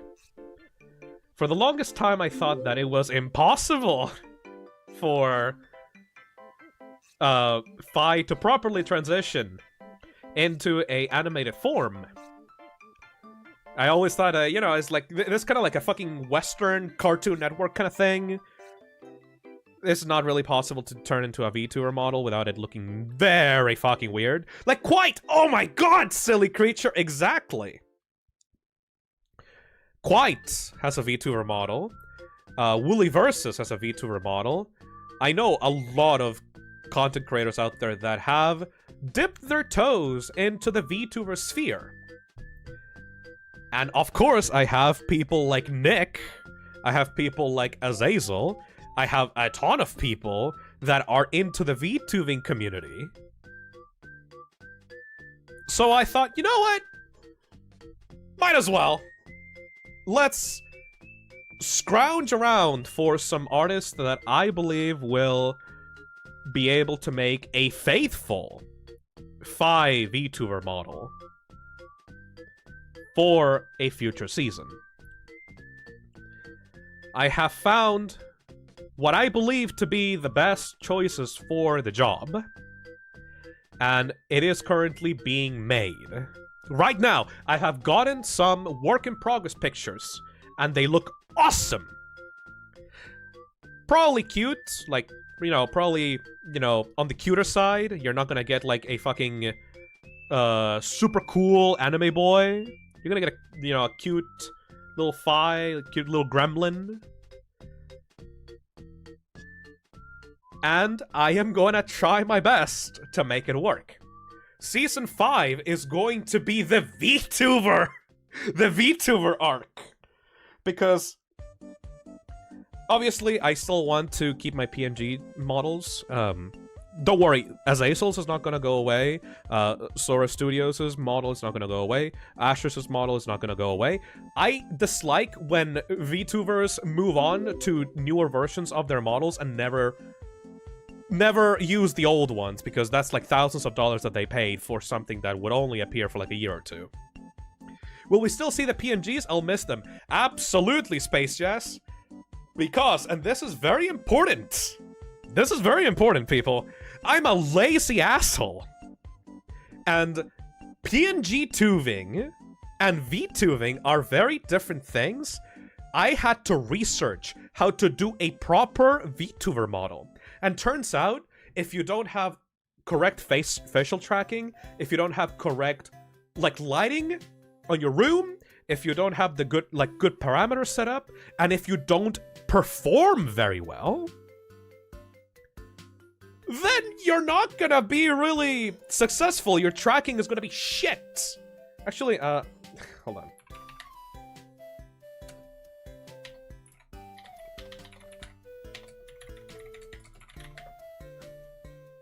There we go. Okay, we're gonna see a we're gonna see a clip of a certain VTuber that kind of opened my eyes to this problem.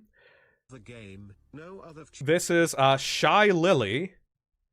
For those that do not know, Shy Lily is a big titty orca GF VTuber, anime VTuber, who is so popular, she owns a part of Gamersops with Schlatt. She's so fucking silly.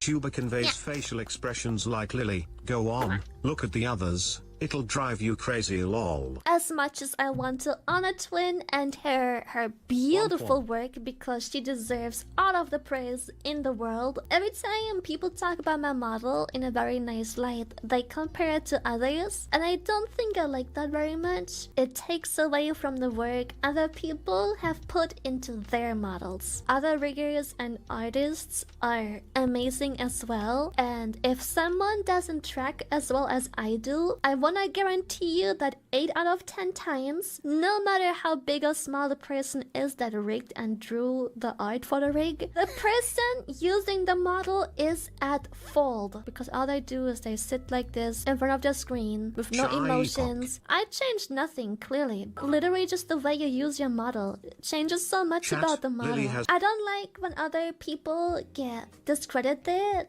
for their work because I too put a lot of work into this model to make it work well. Even though I fine-tuned my parameters, if I don't use them and literally just talk like this, all my mouth does is open and close. There is no facial expression, no joy, no eye smile, the eyebrows don't move, and my mouth literally just opens and closes, and not even properly. You really need to like learn to use the model. So I really dislike when people discredit the artists and riggers. When you become a VTuber, you can't just be a face cam tuber and pretend to have the luxury of VTubing. This is acting! I hate Acting! when people discredit their artists because Can't stay longer, but see you all next season. Thank you. Acting, people! You have to act. You have to move your fucking face in a cartoony manner so that the character on screen is able to more easily path out the movements of your fucking face. So here's the thing. I'm a lazy asshole, right? But I still want to try out VTubing.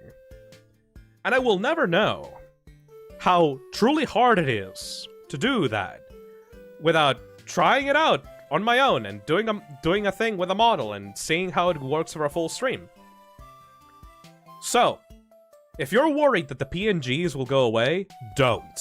Because I will probably have a moment where I'm too fucking lazy to act. I'm too tired and I want to do, I don't know, a 12-hour stream where I play a video game and I have to focus a lot. I will not be able to do that acting to do a good VTubing job. So, in the moments that I just simply don't want to do that, I will return back to the PNG tuber models that I always have. I will have the ones available here in Season 4. I will have Ashrus's model. I will have Sora Studios' model. I will have Azazel's model. And I will also have other PNG tubing models that are in the works right now. Because these are not the only... I didn't just commission a VTuber model. I will still have more PNG tuber models in the future, made by other artists. So, don't worry. Just because your fucking slimy boy is getting a little bit of facial animation, it doesn't mean that the stiff-ass fucking images are going to go away anytime soon. But hopefully, if you are in the VTuber sphere, or you are fans of any other VTubers, or if you in general like the concept of Fi being more animated during streams, you will be accepting to Season 5, because Season 5 will be all about getting used to being a VTuber. I remember when I was younger, around 2020 or 2021, and talking to a few female colleagues and asking, hey, you got a pretty cute voice, would you ever want to try to do a VTubing thing? I mean, I would never be able to do it because I'm just a guy. And I will never be a content creator. But, like, you got the talent to be, like, a very entertaining, like, VTuber. Would you ever want to try it out? And now I'm doing it!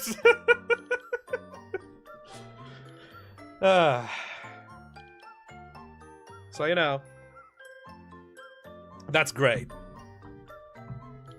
Oh man, I will never be a content creator. I will never be a streamer. I will never be a VTuber. I will never be an anime girl. Fuck my life. Oh my god, you're taking acting lessons? Yeah, pretty much. Skibidi chat. Oh my god, if I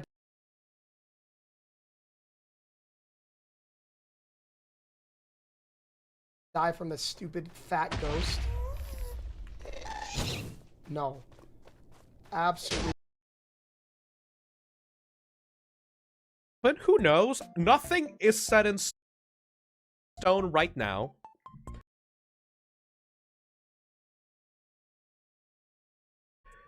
But I genuinely do like the idea of an energy drink, or like a powdered energy drink, or like a powdered drink in general. I love sour apple. So, both G Fuel and GamerSupps have sour apple products, and I will be testing those out on stream. In Season 5, obviously. Not in Season 4. Season 4 is ending.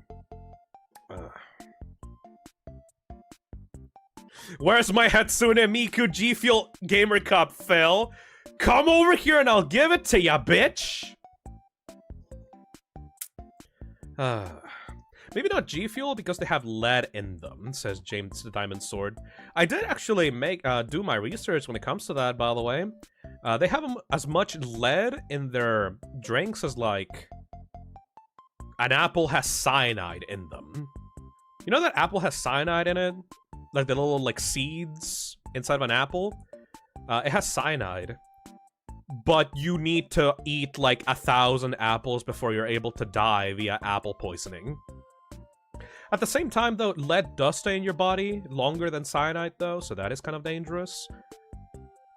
And also, there have been a lot of reports by many people that G Fuel is a bit too chalky because they add a lot of filler into their formula.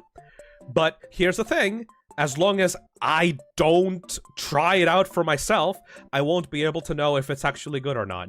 So, even though I've gotten a lot of thoughts and comments about either G Fuel or GamerSupps, I want to be able to try those out for myself on a not sponsored stream, so that I can come to a genuine conclusion, so I can actually fully support those products if I like them. I think you could be a good voice actor if you took lessons.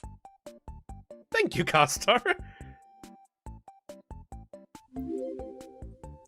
I was actually a theater kid when I was in high school for a year. But anyway, don't worry about that. We need to talk about the streams that are happening. Of course you were. Fuck you.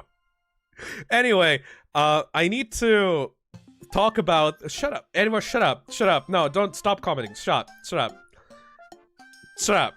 I need to talk about the streams that are happening soon. That's embarrassing. Anyway, right, we need to talk about the final weeks of Season 4. Like I said before, Season 4 is not ending on this stream. Tomorrow we have Chained Together with Nick and Azazel. So that's gonna be great. Chained Together is a rage game where, like, all the participants are tied by their fucking ankles to each other. And y'all have to climb out a giant mountain. That's gonna be fucking hard. I don't think I'm even gonna be able to beat that, but it's gonna be fun tomorrow. But we have other stuff that we need to do before we leave. Shit, I need the fucking thing open. Okay. So, week 1 is going to be Thursday to Sunday. It's going to contain 4 streams. And week 2 is gonna be from Tuesday to Sunday. AKA almost a full fucking week of streams.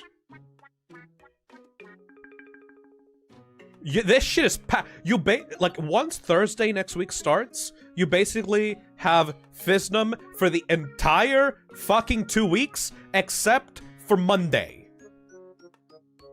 In week 2. Can you tell that this was the test? Because, like, if the test had failed, this would have been the last streams, period. But because, you know, the test went well, and I'm gonna be continuing streaming, starting with Season 5, these are just the final weeks of Season 4. So you're still gonna get the good content. Like, I always love, whenever I go on break for in between seasons, I always knock it out of the park when it comes to the finales of each season. When are we gonna get your rendition of Hamlet? Fuck you, Dariva! God damn it. So anyways, I will be revealing thusly what the week 1 will be. Damn, that a lot of Fiznum. That's a lot of Fiznum, yes. And then you're gonna get nothing for like a week, like a month and a half. Anyway.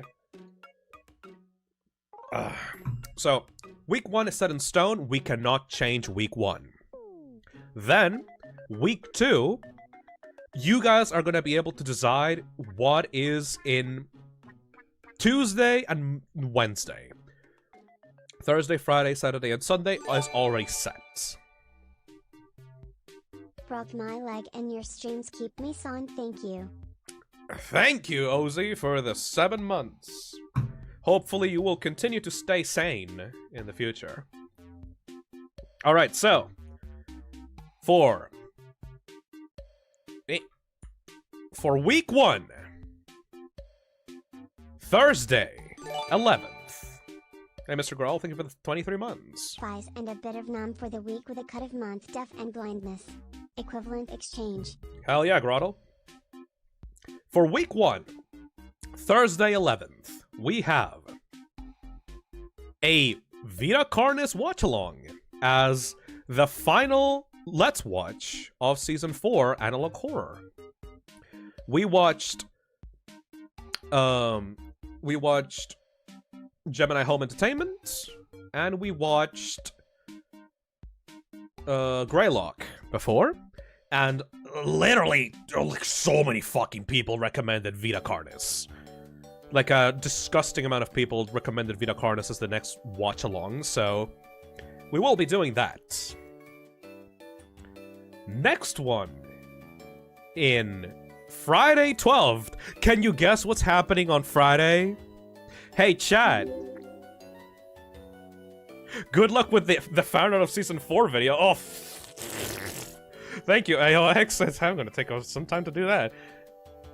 What do you think happens? Fucking...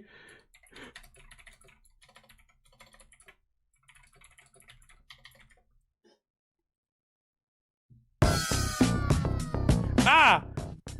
What the fuck do you think happens on Friday? Bitches! So yeah, we are gonna be playing our last round of Friday Night Funkin' Mods. On Friday. No, I'm not gonna be playing Garn 47. That's a different thing. That's just inside of a FNF mod. We're gonna get freaky on a Friday night. On Friday 12, next week. Fuck yeah. Then on Saturday. Saturday is very fucking important. For anyone that is here, lift your fucking hand up if you saw the Mystery of the Druid stream. I don't care if it was live, or through the highlights, or in a VOD. Have you seen Druids? Me, Meredith, Quest, Weird Name, Poyowen, Quill, Chrissy, Scamelian, Neon the Cartoon, Metal Rose, Nano Abyss, Lori, Nikki, Costar, 512, Alankur, Alex, Acidroid, Dalad, Void Sniper, Boo, Nick, well, Nick, obviously. Okay, Turtle King, Star Dream, Alyssa hasn't seen. Alyssa, you need to watch Droots! It's literally the featured video on the channel! Floof, Wildcard, Starry Night Skies, part of it. Yeah, that's fine, Selin. Guess what, motherfuckers?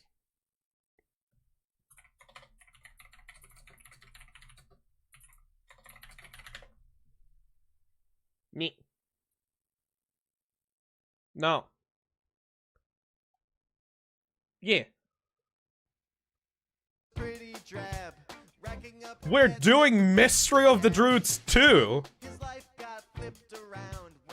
on Saturday with Ellie, where I commissioned a special thumbnail for Mystery of the Droots 2. There is a sequel. Okay, there isn't really a sequel to Mystery of the Droots. It's a the game failed massively. Mystery of the Droots is not a franchise that continues to exist in the modern day. But there is a game called Nightcry, and you have to understand, Nightcry is, I think, the stupidest video game ever conceived by a human being. It's a sequel in vibes only. Yeah, exactly, Ellie. No, I mean, no. I fully, 100% fucking believe that this is my canon. This is my fan canon. That it's a spiritual successor to Mystery of the Droots. It's within the same universe. Because this game contains a Druid chasing the player with giant scissors as you solve adventure game puzzles in a boat. And then you go into an island where a cult of Druids is mass sacrificing people for power. And you can get soft-locked in so many different ways! So, I don't give a shit if you tell me that this is not Mystery of the Droots 2, this is Nightcry. I don't give a shit. This is literally Mystery of the Droots 2. What do you mean check DMs? Mystery of the Droots 2, Electric Boogaloo! So yeah, we are gonna be doing Droods on Saturday. And I'm not sure if I'm gonna do it drunk or not, because, like, I've been trying to cut down on the drinking streams. It depends on if Ellie is up for it, honestly. Because, like, the energy that we had with Droods while drinking in the past was fucking excellent. But I don't want to force her into it if she doesn't want to do it. I've spoiled myself on some stuff about Nightcry, and I can guarantee you this shit is the stupidest fucking adventure game ever since the release of Droods. I will have to talk with Ellie about if this will be a drinking stream or not. Probably not, honestly. We will have to see. I'm not opposed to getting fucked up. I like that energy. Alright. So for those that do not know why this is such a big deal, please, for the love of God. Okay. I'm gonna view beg right now, but everyone that's watching this right now, after the stream is over, please go watch the Mystery of the Droods highlight video on YouTube right now. It's on the it's the featured video of this fucking channel. Go watch that. Maybe leave a comment like, I'm so excited for Droods 2 or something. Like, go into the comments of the fucking Mystery of the Droods video and go like, I'm so excited for Mystery of the Droods 2. Oh, Droods 2 is gonna be great or whatever. But please just watch it, because that is literally my favorite stream that I've ever done on the channel, ever. Biology 2, with the Cabela games, was pretty close. But, you know, I am so excited for Druids too. Undertale AI, that's pretty fucking close, Gitchy, but I was pretty exhausted by the end of, like, Undertale AI. At the end of Druids, I was still fucking losing it with Ellie. Halligan is the greatest protagonist of a culture. Alright. And finally, speaking of Undertale, by the way, the final stream of week 1 is the genocide route of Undertale Yellow. Because I tried out the pacifist route, I tried out the AI route, I tried out the neutral boss. I think it's time for us to do some justice upon the people of the underground. You're gonna struggle, Phil!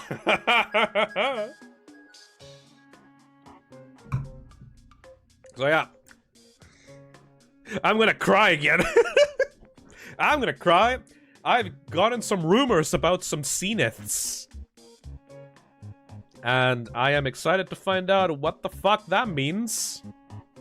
I have no idea what's gonna happen, but whew, we're gonna see when we try out the genocide route of Undertale Yellow. I will not be ready. Alright, so now we're going into week 2. And week 2 is special because it's just gonna be an adventure. Okay. I have to preface this before we start. So, in between season 3 and 4, I had the biggest failure of my life.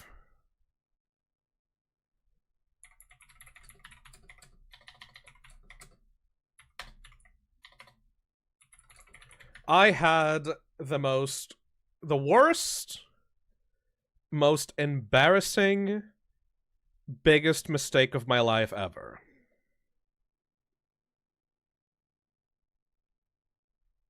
And that is obviously failing the Resident Evil 4 S Plus professional stream that I set out myself to do.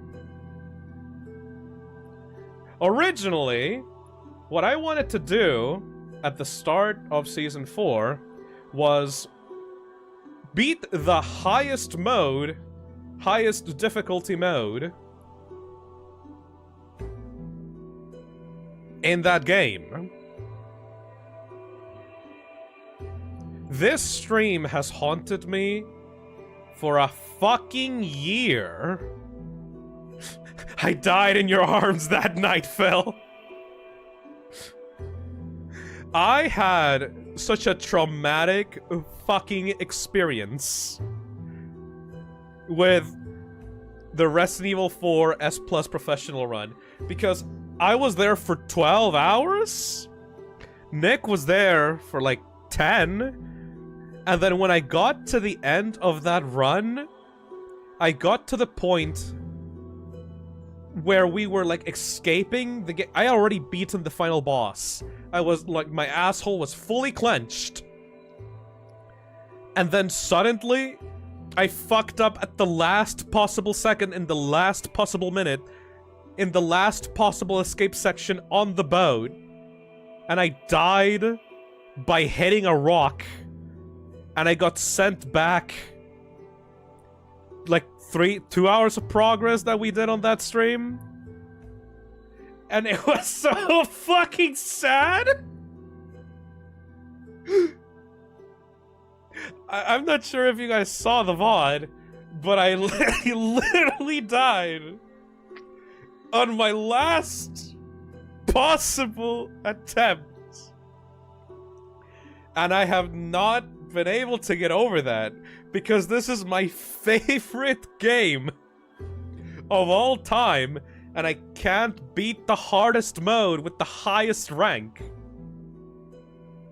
Until now, week 2 will be me getting over that mistake and triumphing over the odds. Thursday, we will be doing a practice stream where I will install a bunch of stupid fucking mods. Like, this shit. You know this shit? Let me get this away from the screen. Like, Leon as fucking Keanu Reeves? Woof. You're definitely gonna need mental health charity at the end of week 2. That is mean. Thank you, Wildcard. You know, like, shirtless Luis Serra, Lady Hunk, Leon Wolfears for Ashley, play as CJ. Fucking Kyogre as the fucking Delago, Inosuke's helmet for the fucking Boar Pigs, whatever the fuck cows replacing the Novistadors, VTubers for monsters. So we are Jack Baker over Dr. Salvador. So we are going to absolutely fill that stream with Hatsune. Yeah, I'm gonna replace Hatsune Miku with Ashley. I mean, Ashley with Hatsune Dang Miku. shame that I won't be able to be for the week 1 streams. Shirtless Luis is a must. Hell yeah! Thank you, PSX something. I will be playing Resident Evil 4 Remake in its entirety with the stupid fucking mods. That will be practice for me to be able to do the S Plus professional run. I thought Capcom blocked mods now. Only for online multiplayer games, Baton. Resident Evil does not count for that. Anyways, Thursday will be that. I have to head out, but look forward to the end of Season 4. See ya, Phil. Thank you, Starry. So I will be doing that for Thursday. Friday, I will be doing the actual S Plus professional run so that I can get over the biggest failure of my life. Then on Saturday, we are gonna finish off the Resident Evil lore streams with Zach and Nick. We're gonna go over Resident Evil 7. We're gonna go over Resident Evil 8, Resident Evil 8 Shadow of Rose, and the Resident Evil Revelation games. And I forgot to add Wednesday.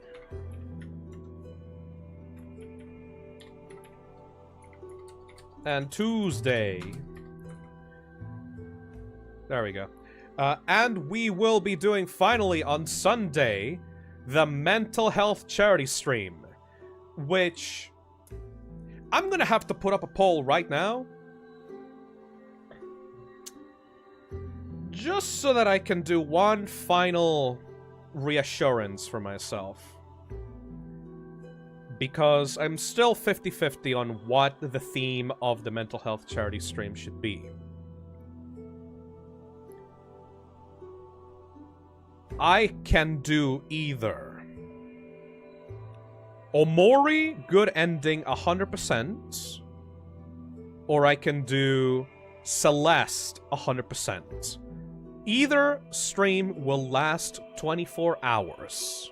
And all proceeds in that stream will be given to a mental health charity to support people struggling with mental illness and various disorders so that they can get diagnosed, they can get support, they can get counseling, and that they can get advice and medication for their conditions, various conditions, doesn't really matter which ones, ADHD, autism, schizophrenia, from like the hardest hitting like disorders and illnesses to just being able to get advice on their own situations. All Fisdom fans are mentally ill! Exactly, Neon the Cartoon, we're all mentally ill, so this is perfect for a charity stream. No, but for seriously though, like, the fact that I have so many people here with, like, neurodivergence, or, like, currently have, like, any disorders and stuff like that, I would like to give back to the people so that mental health is a topic that should be more mainstream. It should be more taken care of, just as physical health, because it's just as important, if not more important, than your physical health. I have learned throughout this entire year that mental health is extremely fucking important. So I would like to do a charity stream for that exact same topic. Let's start a Q&A. Not a Q&A. Fuck, what am I doing? A poll. There we go. Which game should I play? Which game should the charity stream be about? Question mark.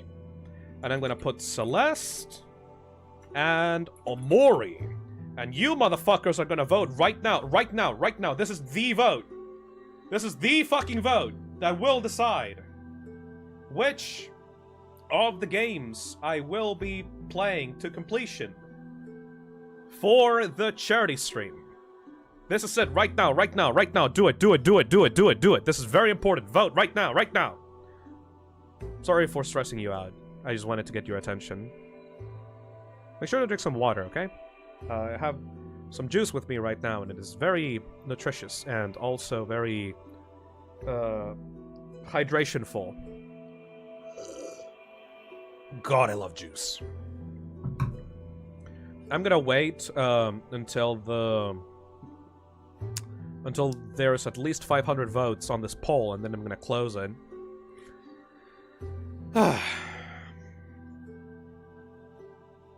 I'm hyped for the charity stream because the thing that I'm studying, because the thing I'm studying on is because that's the thing I'm studying on my uni, psychology.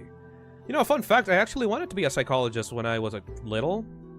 I wanted to be a lot of things when I was little. Initially, I wanted to be a bartender. Then I wanted to be a psychologist. Ended up being a streamer. For some reason, a lot of people that wanted to be psychologists when they were little ended up being streamers. I don't know how that correlates. Phil, Celeste does not take 24 hours at minimum. It's like 50, I don't know. Fuck it! I have stamina, and it's that, like, the last stream of the fucking season. I'll go for however long I fucking need.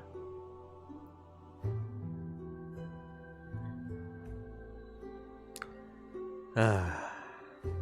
420 votes. 428 votes. Nice. Hydration is very important, yes.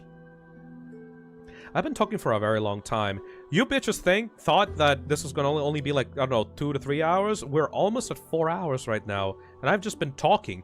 Again, I'm kind of mind blown that there's currently 650 people before it was 700.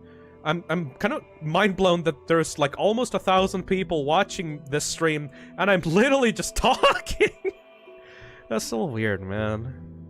I can't really picture what 500 people are like in a room. The number is nice, though, I guess. It's nice to catch up. Oh, yeah, we talked a lot, though. Yeah. I drank Dr. Pepper. Does that count? I'm pretty sure that soft drinks like that actually make you more thirsty, Ashers. Also, Dr. Pepper sucks ass, so personally it doesn't count for me. You still underestimate your audience, Phil? Yeah, I mean, I didn't think I was going to have an audience a year ago, so yes! You know?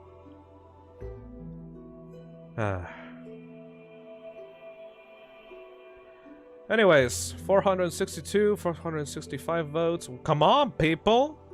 I know that you're doing some other shit, but, like, this is actually really important. I mean, 60% of people want Celeste, so if you fuckers want Omori, you better fucking vote right now. There's only 20 votes left.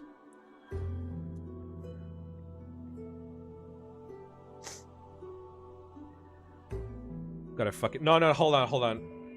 This is the old version of the save music. Resident Evil Remake save music.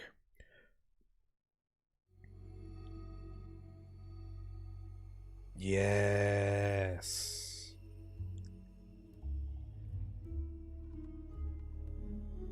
God, this song is so fucking good. And that's 500 votes, everybody. So, the final stream of the season will be Celeste.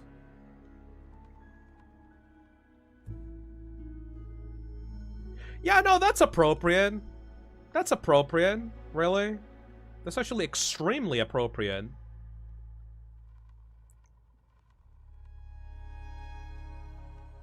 Considering the contents of that game and the whole context of this season, of Season 4, I think that's extremely appropriate. Alright. You ended a year with Celeste, so it makes sense. I suppose so. Climb to the peak to finish the test. Interesting. Alright. Before we wrap this up, because we are kind of near the end of the stream, I reserved 2 slots on the schedule for the last week for you people. I want to know what you want to see for the end. I will be making polls, obviously, like live on stream right now. One for Tuesday, one for Wednesday.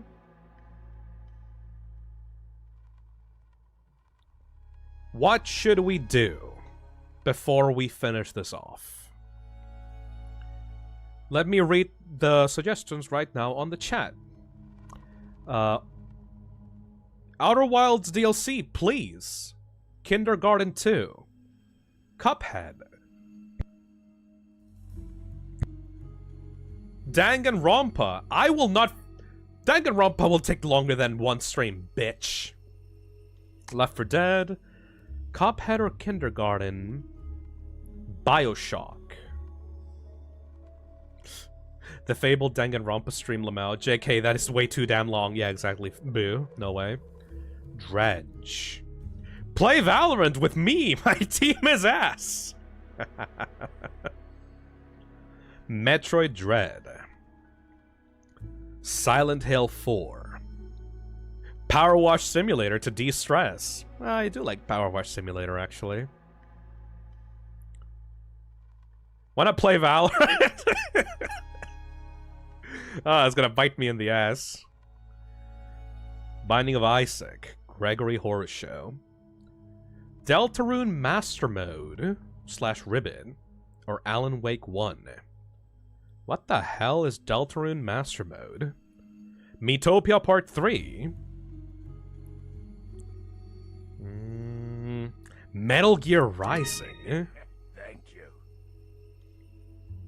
The fabled Danganronpa stream, Lamau. JK, that is too damn long. Alright, time to start a poll. What will be on Tuesday? Let's add these options, shall we? Outer Wilds DLC. Kindergarten 2.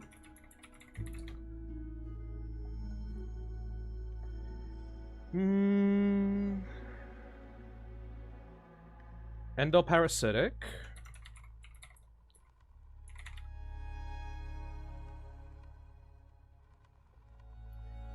Deltarune Master Mode is a mod that replicates the hard mode from Undertale, while Ribbit is more of a joke mod for entertainment. Miitopia. Okay, I'll put that in the poll for Wednesday, okay? I have a feeling that if I put Miitopia anywhere in this fucking poll, it will just be immediately obtained.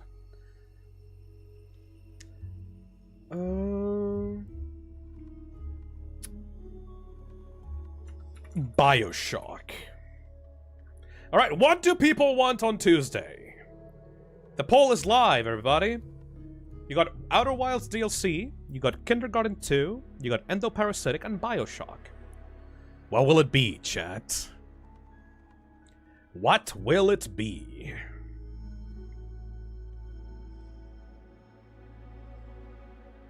Gabriel Knight, Sins of the Fathers? What the fuck are you talking about, Ashes? I'm gonna wait until we have 500 votes again. I'm milking you for engagement. Shut up. Outer Wild. Wow, Outer Wilds is... You know, there's a lot of people vocally excited for Outer Wilds, but I'm not seeing many votes. At the moment, either BioShock or Kindergarten 2 is winning.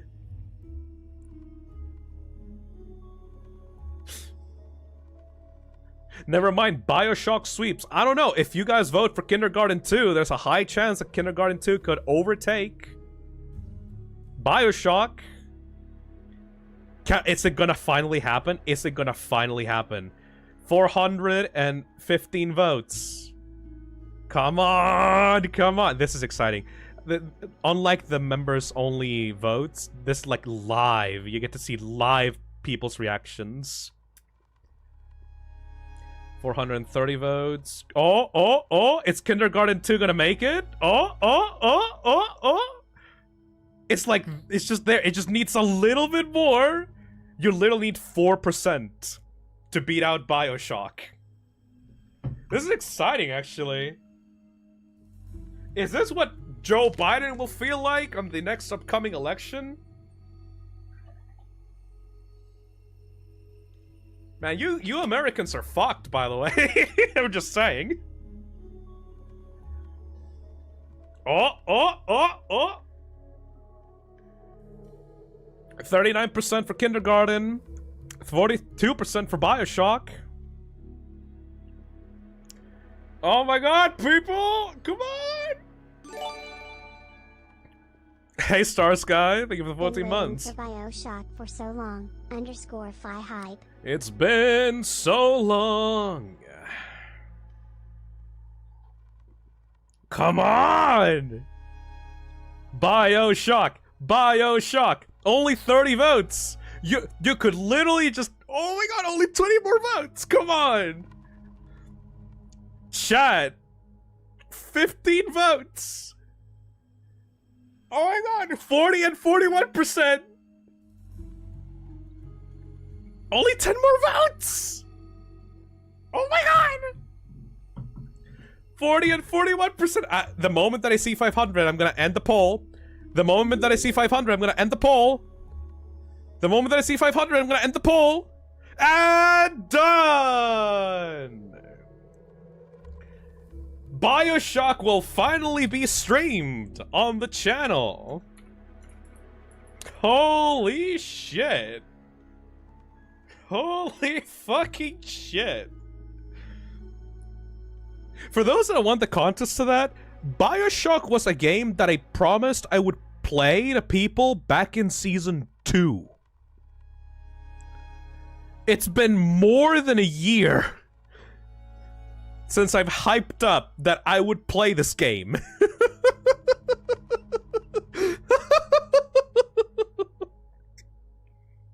That was like an intense boss fight. It's like the kindergartner was gonna get you. Alright. Next poll, then. What should I play on Wednesday?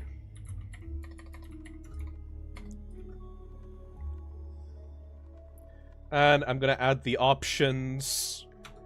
Miitopia, Part 3. Kindergarten 2! What are the last two options, chat?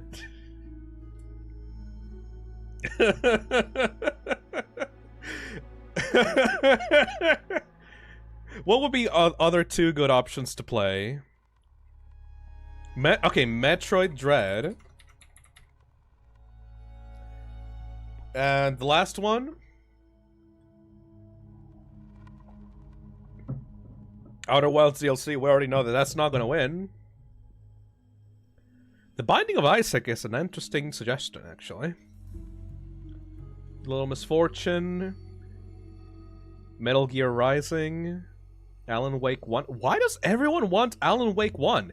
I will not be able to finish Alan Wake 1 on one stream. Eternal Darkness. The Walk Dead. What? I guess people did like Alan Wake too.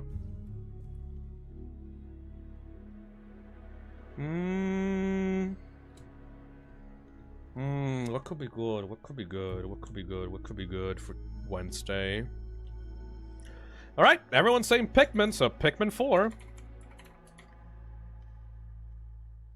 I can't do that. Shit. No, I'm not gonna be able to finish. I need to finish stuff. I'm gonna be able to play Metroid Dread all the way through, but I'm not gonna be able to play Pikmin all the way through. Still Wakes the Deep. That sounds similar. That sounds familiar, actually. Still Wakes the Deep? Ooh, what is this? It's a horror game. Phil, have you heard of either In Sound Mind or In Stars and Time? I have not. Both great games. Probably won't be able to play ESOT on Steam due to length. In Stars and Time? What the hell is this? It's 10 hours! Ooh, it's super cute, actually. Eternal Darkness is an underrated masterpiece. That's one of the few survival horror games that I've never actually played, Robbie. Oh my god, Fisdom, Crawl, play it. What is Crawl? Crawl. Ooh, it's 80% off right now. I might get it. Is it a roguelike? You ever played Gloomwood? Yes, I did.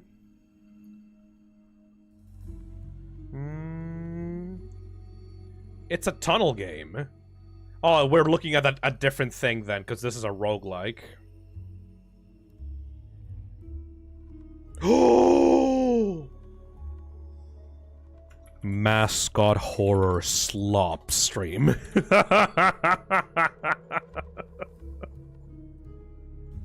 There we go. Votes.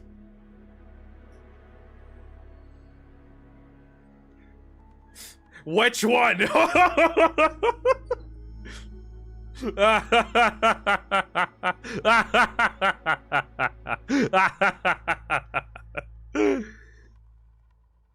Oh my god, oh my god, oh my god, oh my god.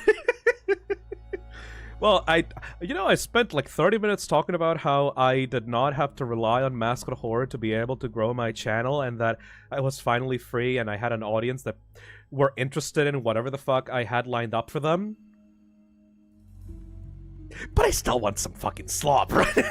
You know? Like, it's comfort food. Like, yeah, sure, I can play whatever else, but what about some Mascot Horror slop, though, right? We said mad slop!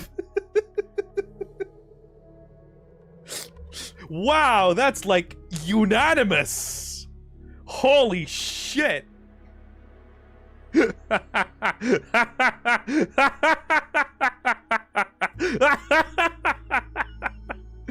Oh, that's so fucking funny, though.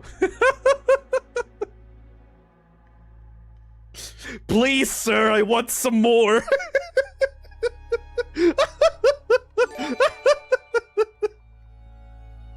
Okay, which slop thug? Okay, wait. I can actually answer this, though. Have you guys seen, okay, what the fuck? I need to look through DMs for this shit.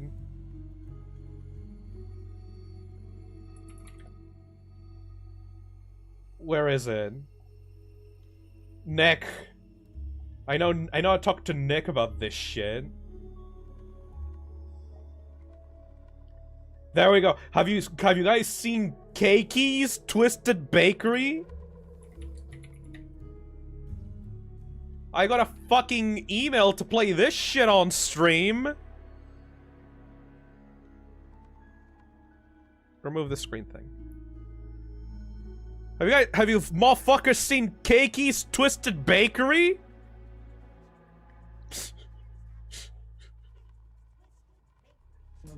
First, find a recipe. Yeah? The wall. Next, gather your ingredients. But don't be seen. Keikis mean. The cakey. Crouch under and behind things to stay out of sight. You can Oh. run, but I wouldn't count on that. Then, bake your pie. Yummy. You can even The fucking slop. No, no, no, no, wait. Have you motherfuckers seen Baki? Have you motherfuckers seen Baki?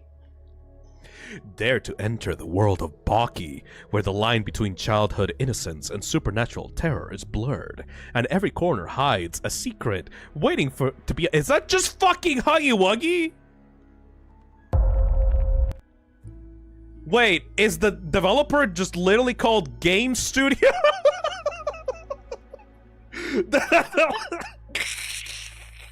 The developer is called Game Studio. It's been too many months I've forgotten that I can make you say my name. Hey, but you Hui. say differently every time. Happy to be here though. Thank you, Hui. This is literally just fucking rip-off Poppy Playtime. That is just fucking— That's— Oh my god. Now I want to play this fucking slop. This is such fucking slop, holy shit. Yeah, we're gonna be playing that kind of slop. Anyways, 500 votes is done. Alright, so you're getting the mascot horror slop stream. 2. Are you happy? Are you not entertained? Are you not entertained?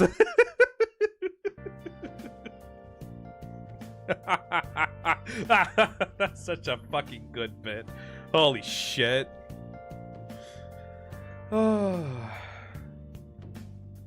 I like that I had no idea what to put on the 4th one, and then the random idea that I had just fucking swept. Holy shit.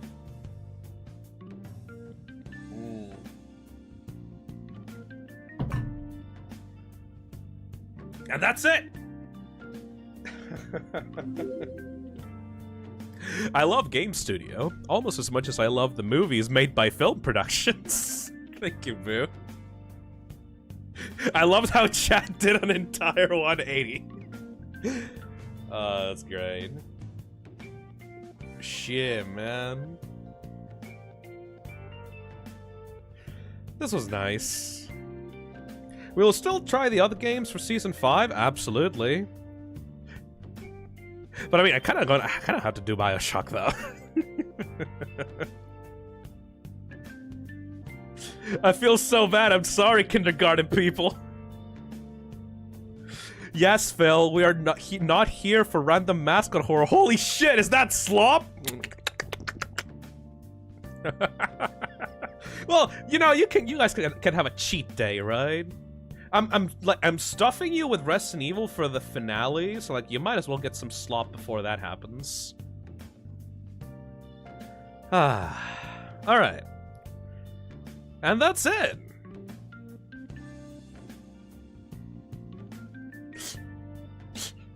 Helix super chats and says 50% of chat needs to go on a slop-free diet. That was disgusting.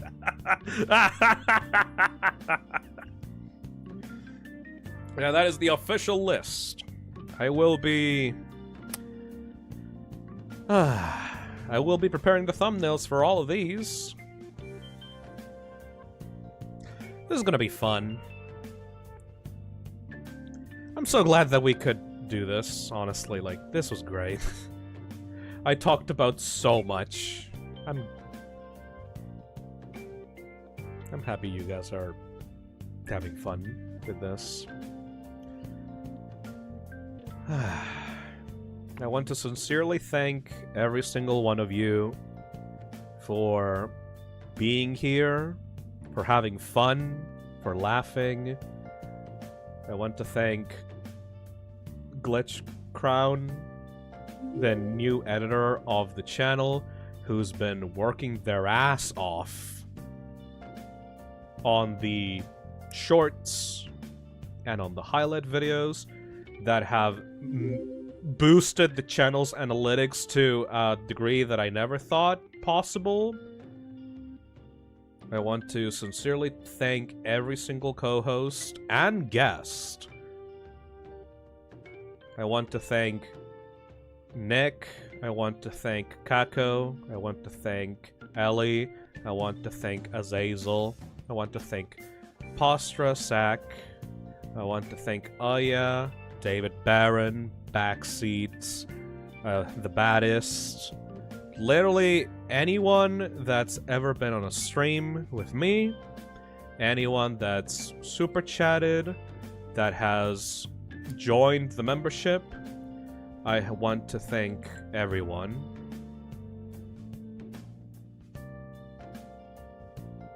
You've made me happy.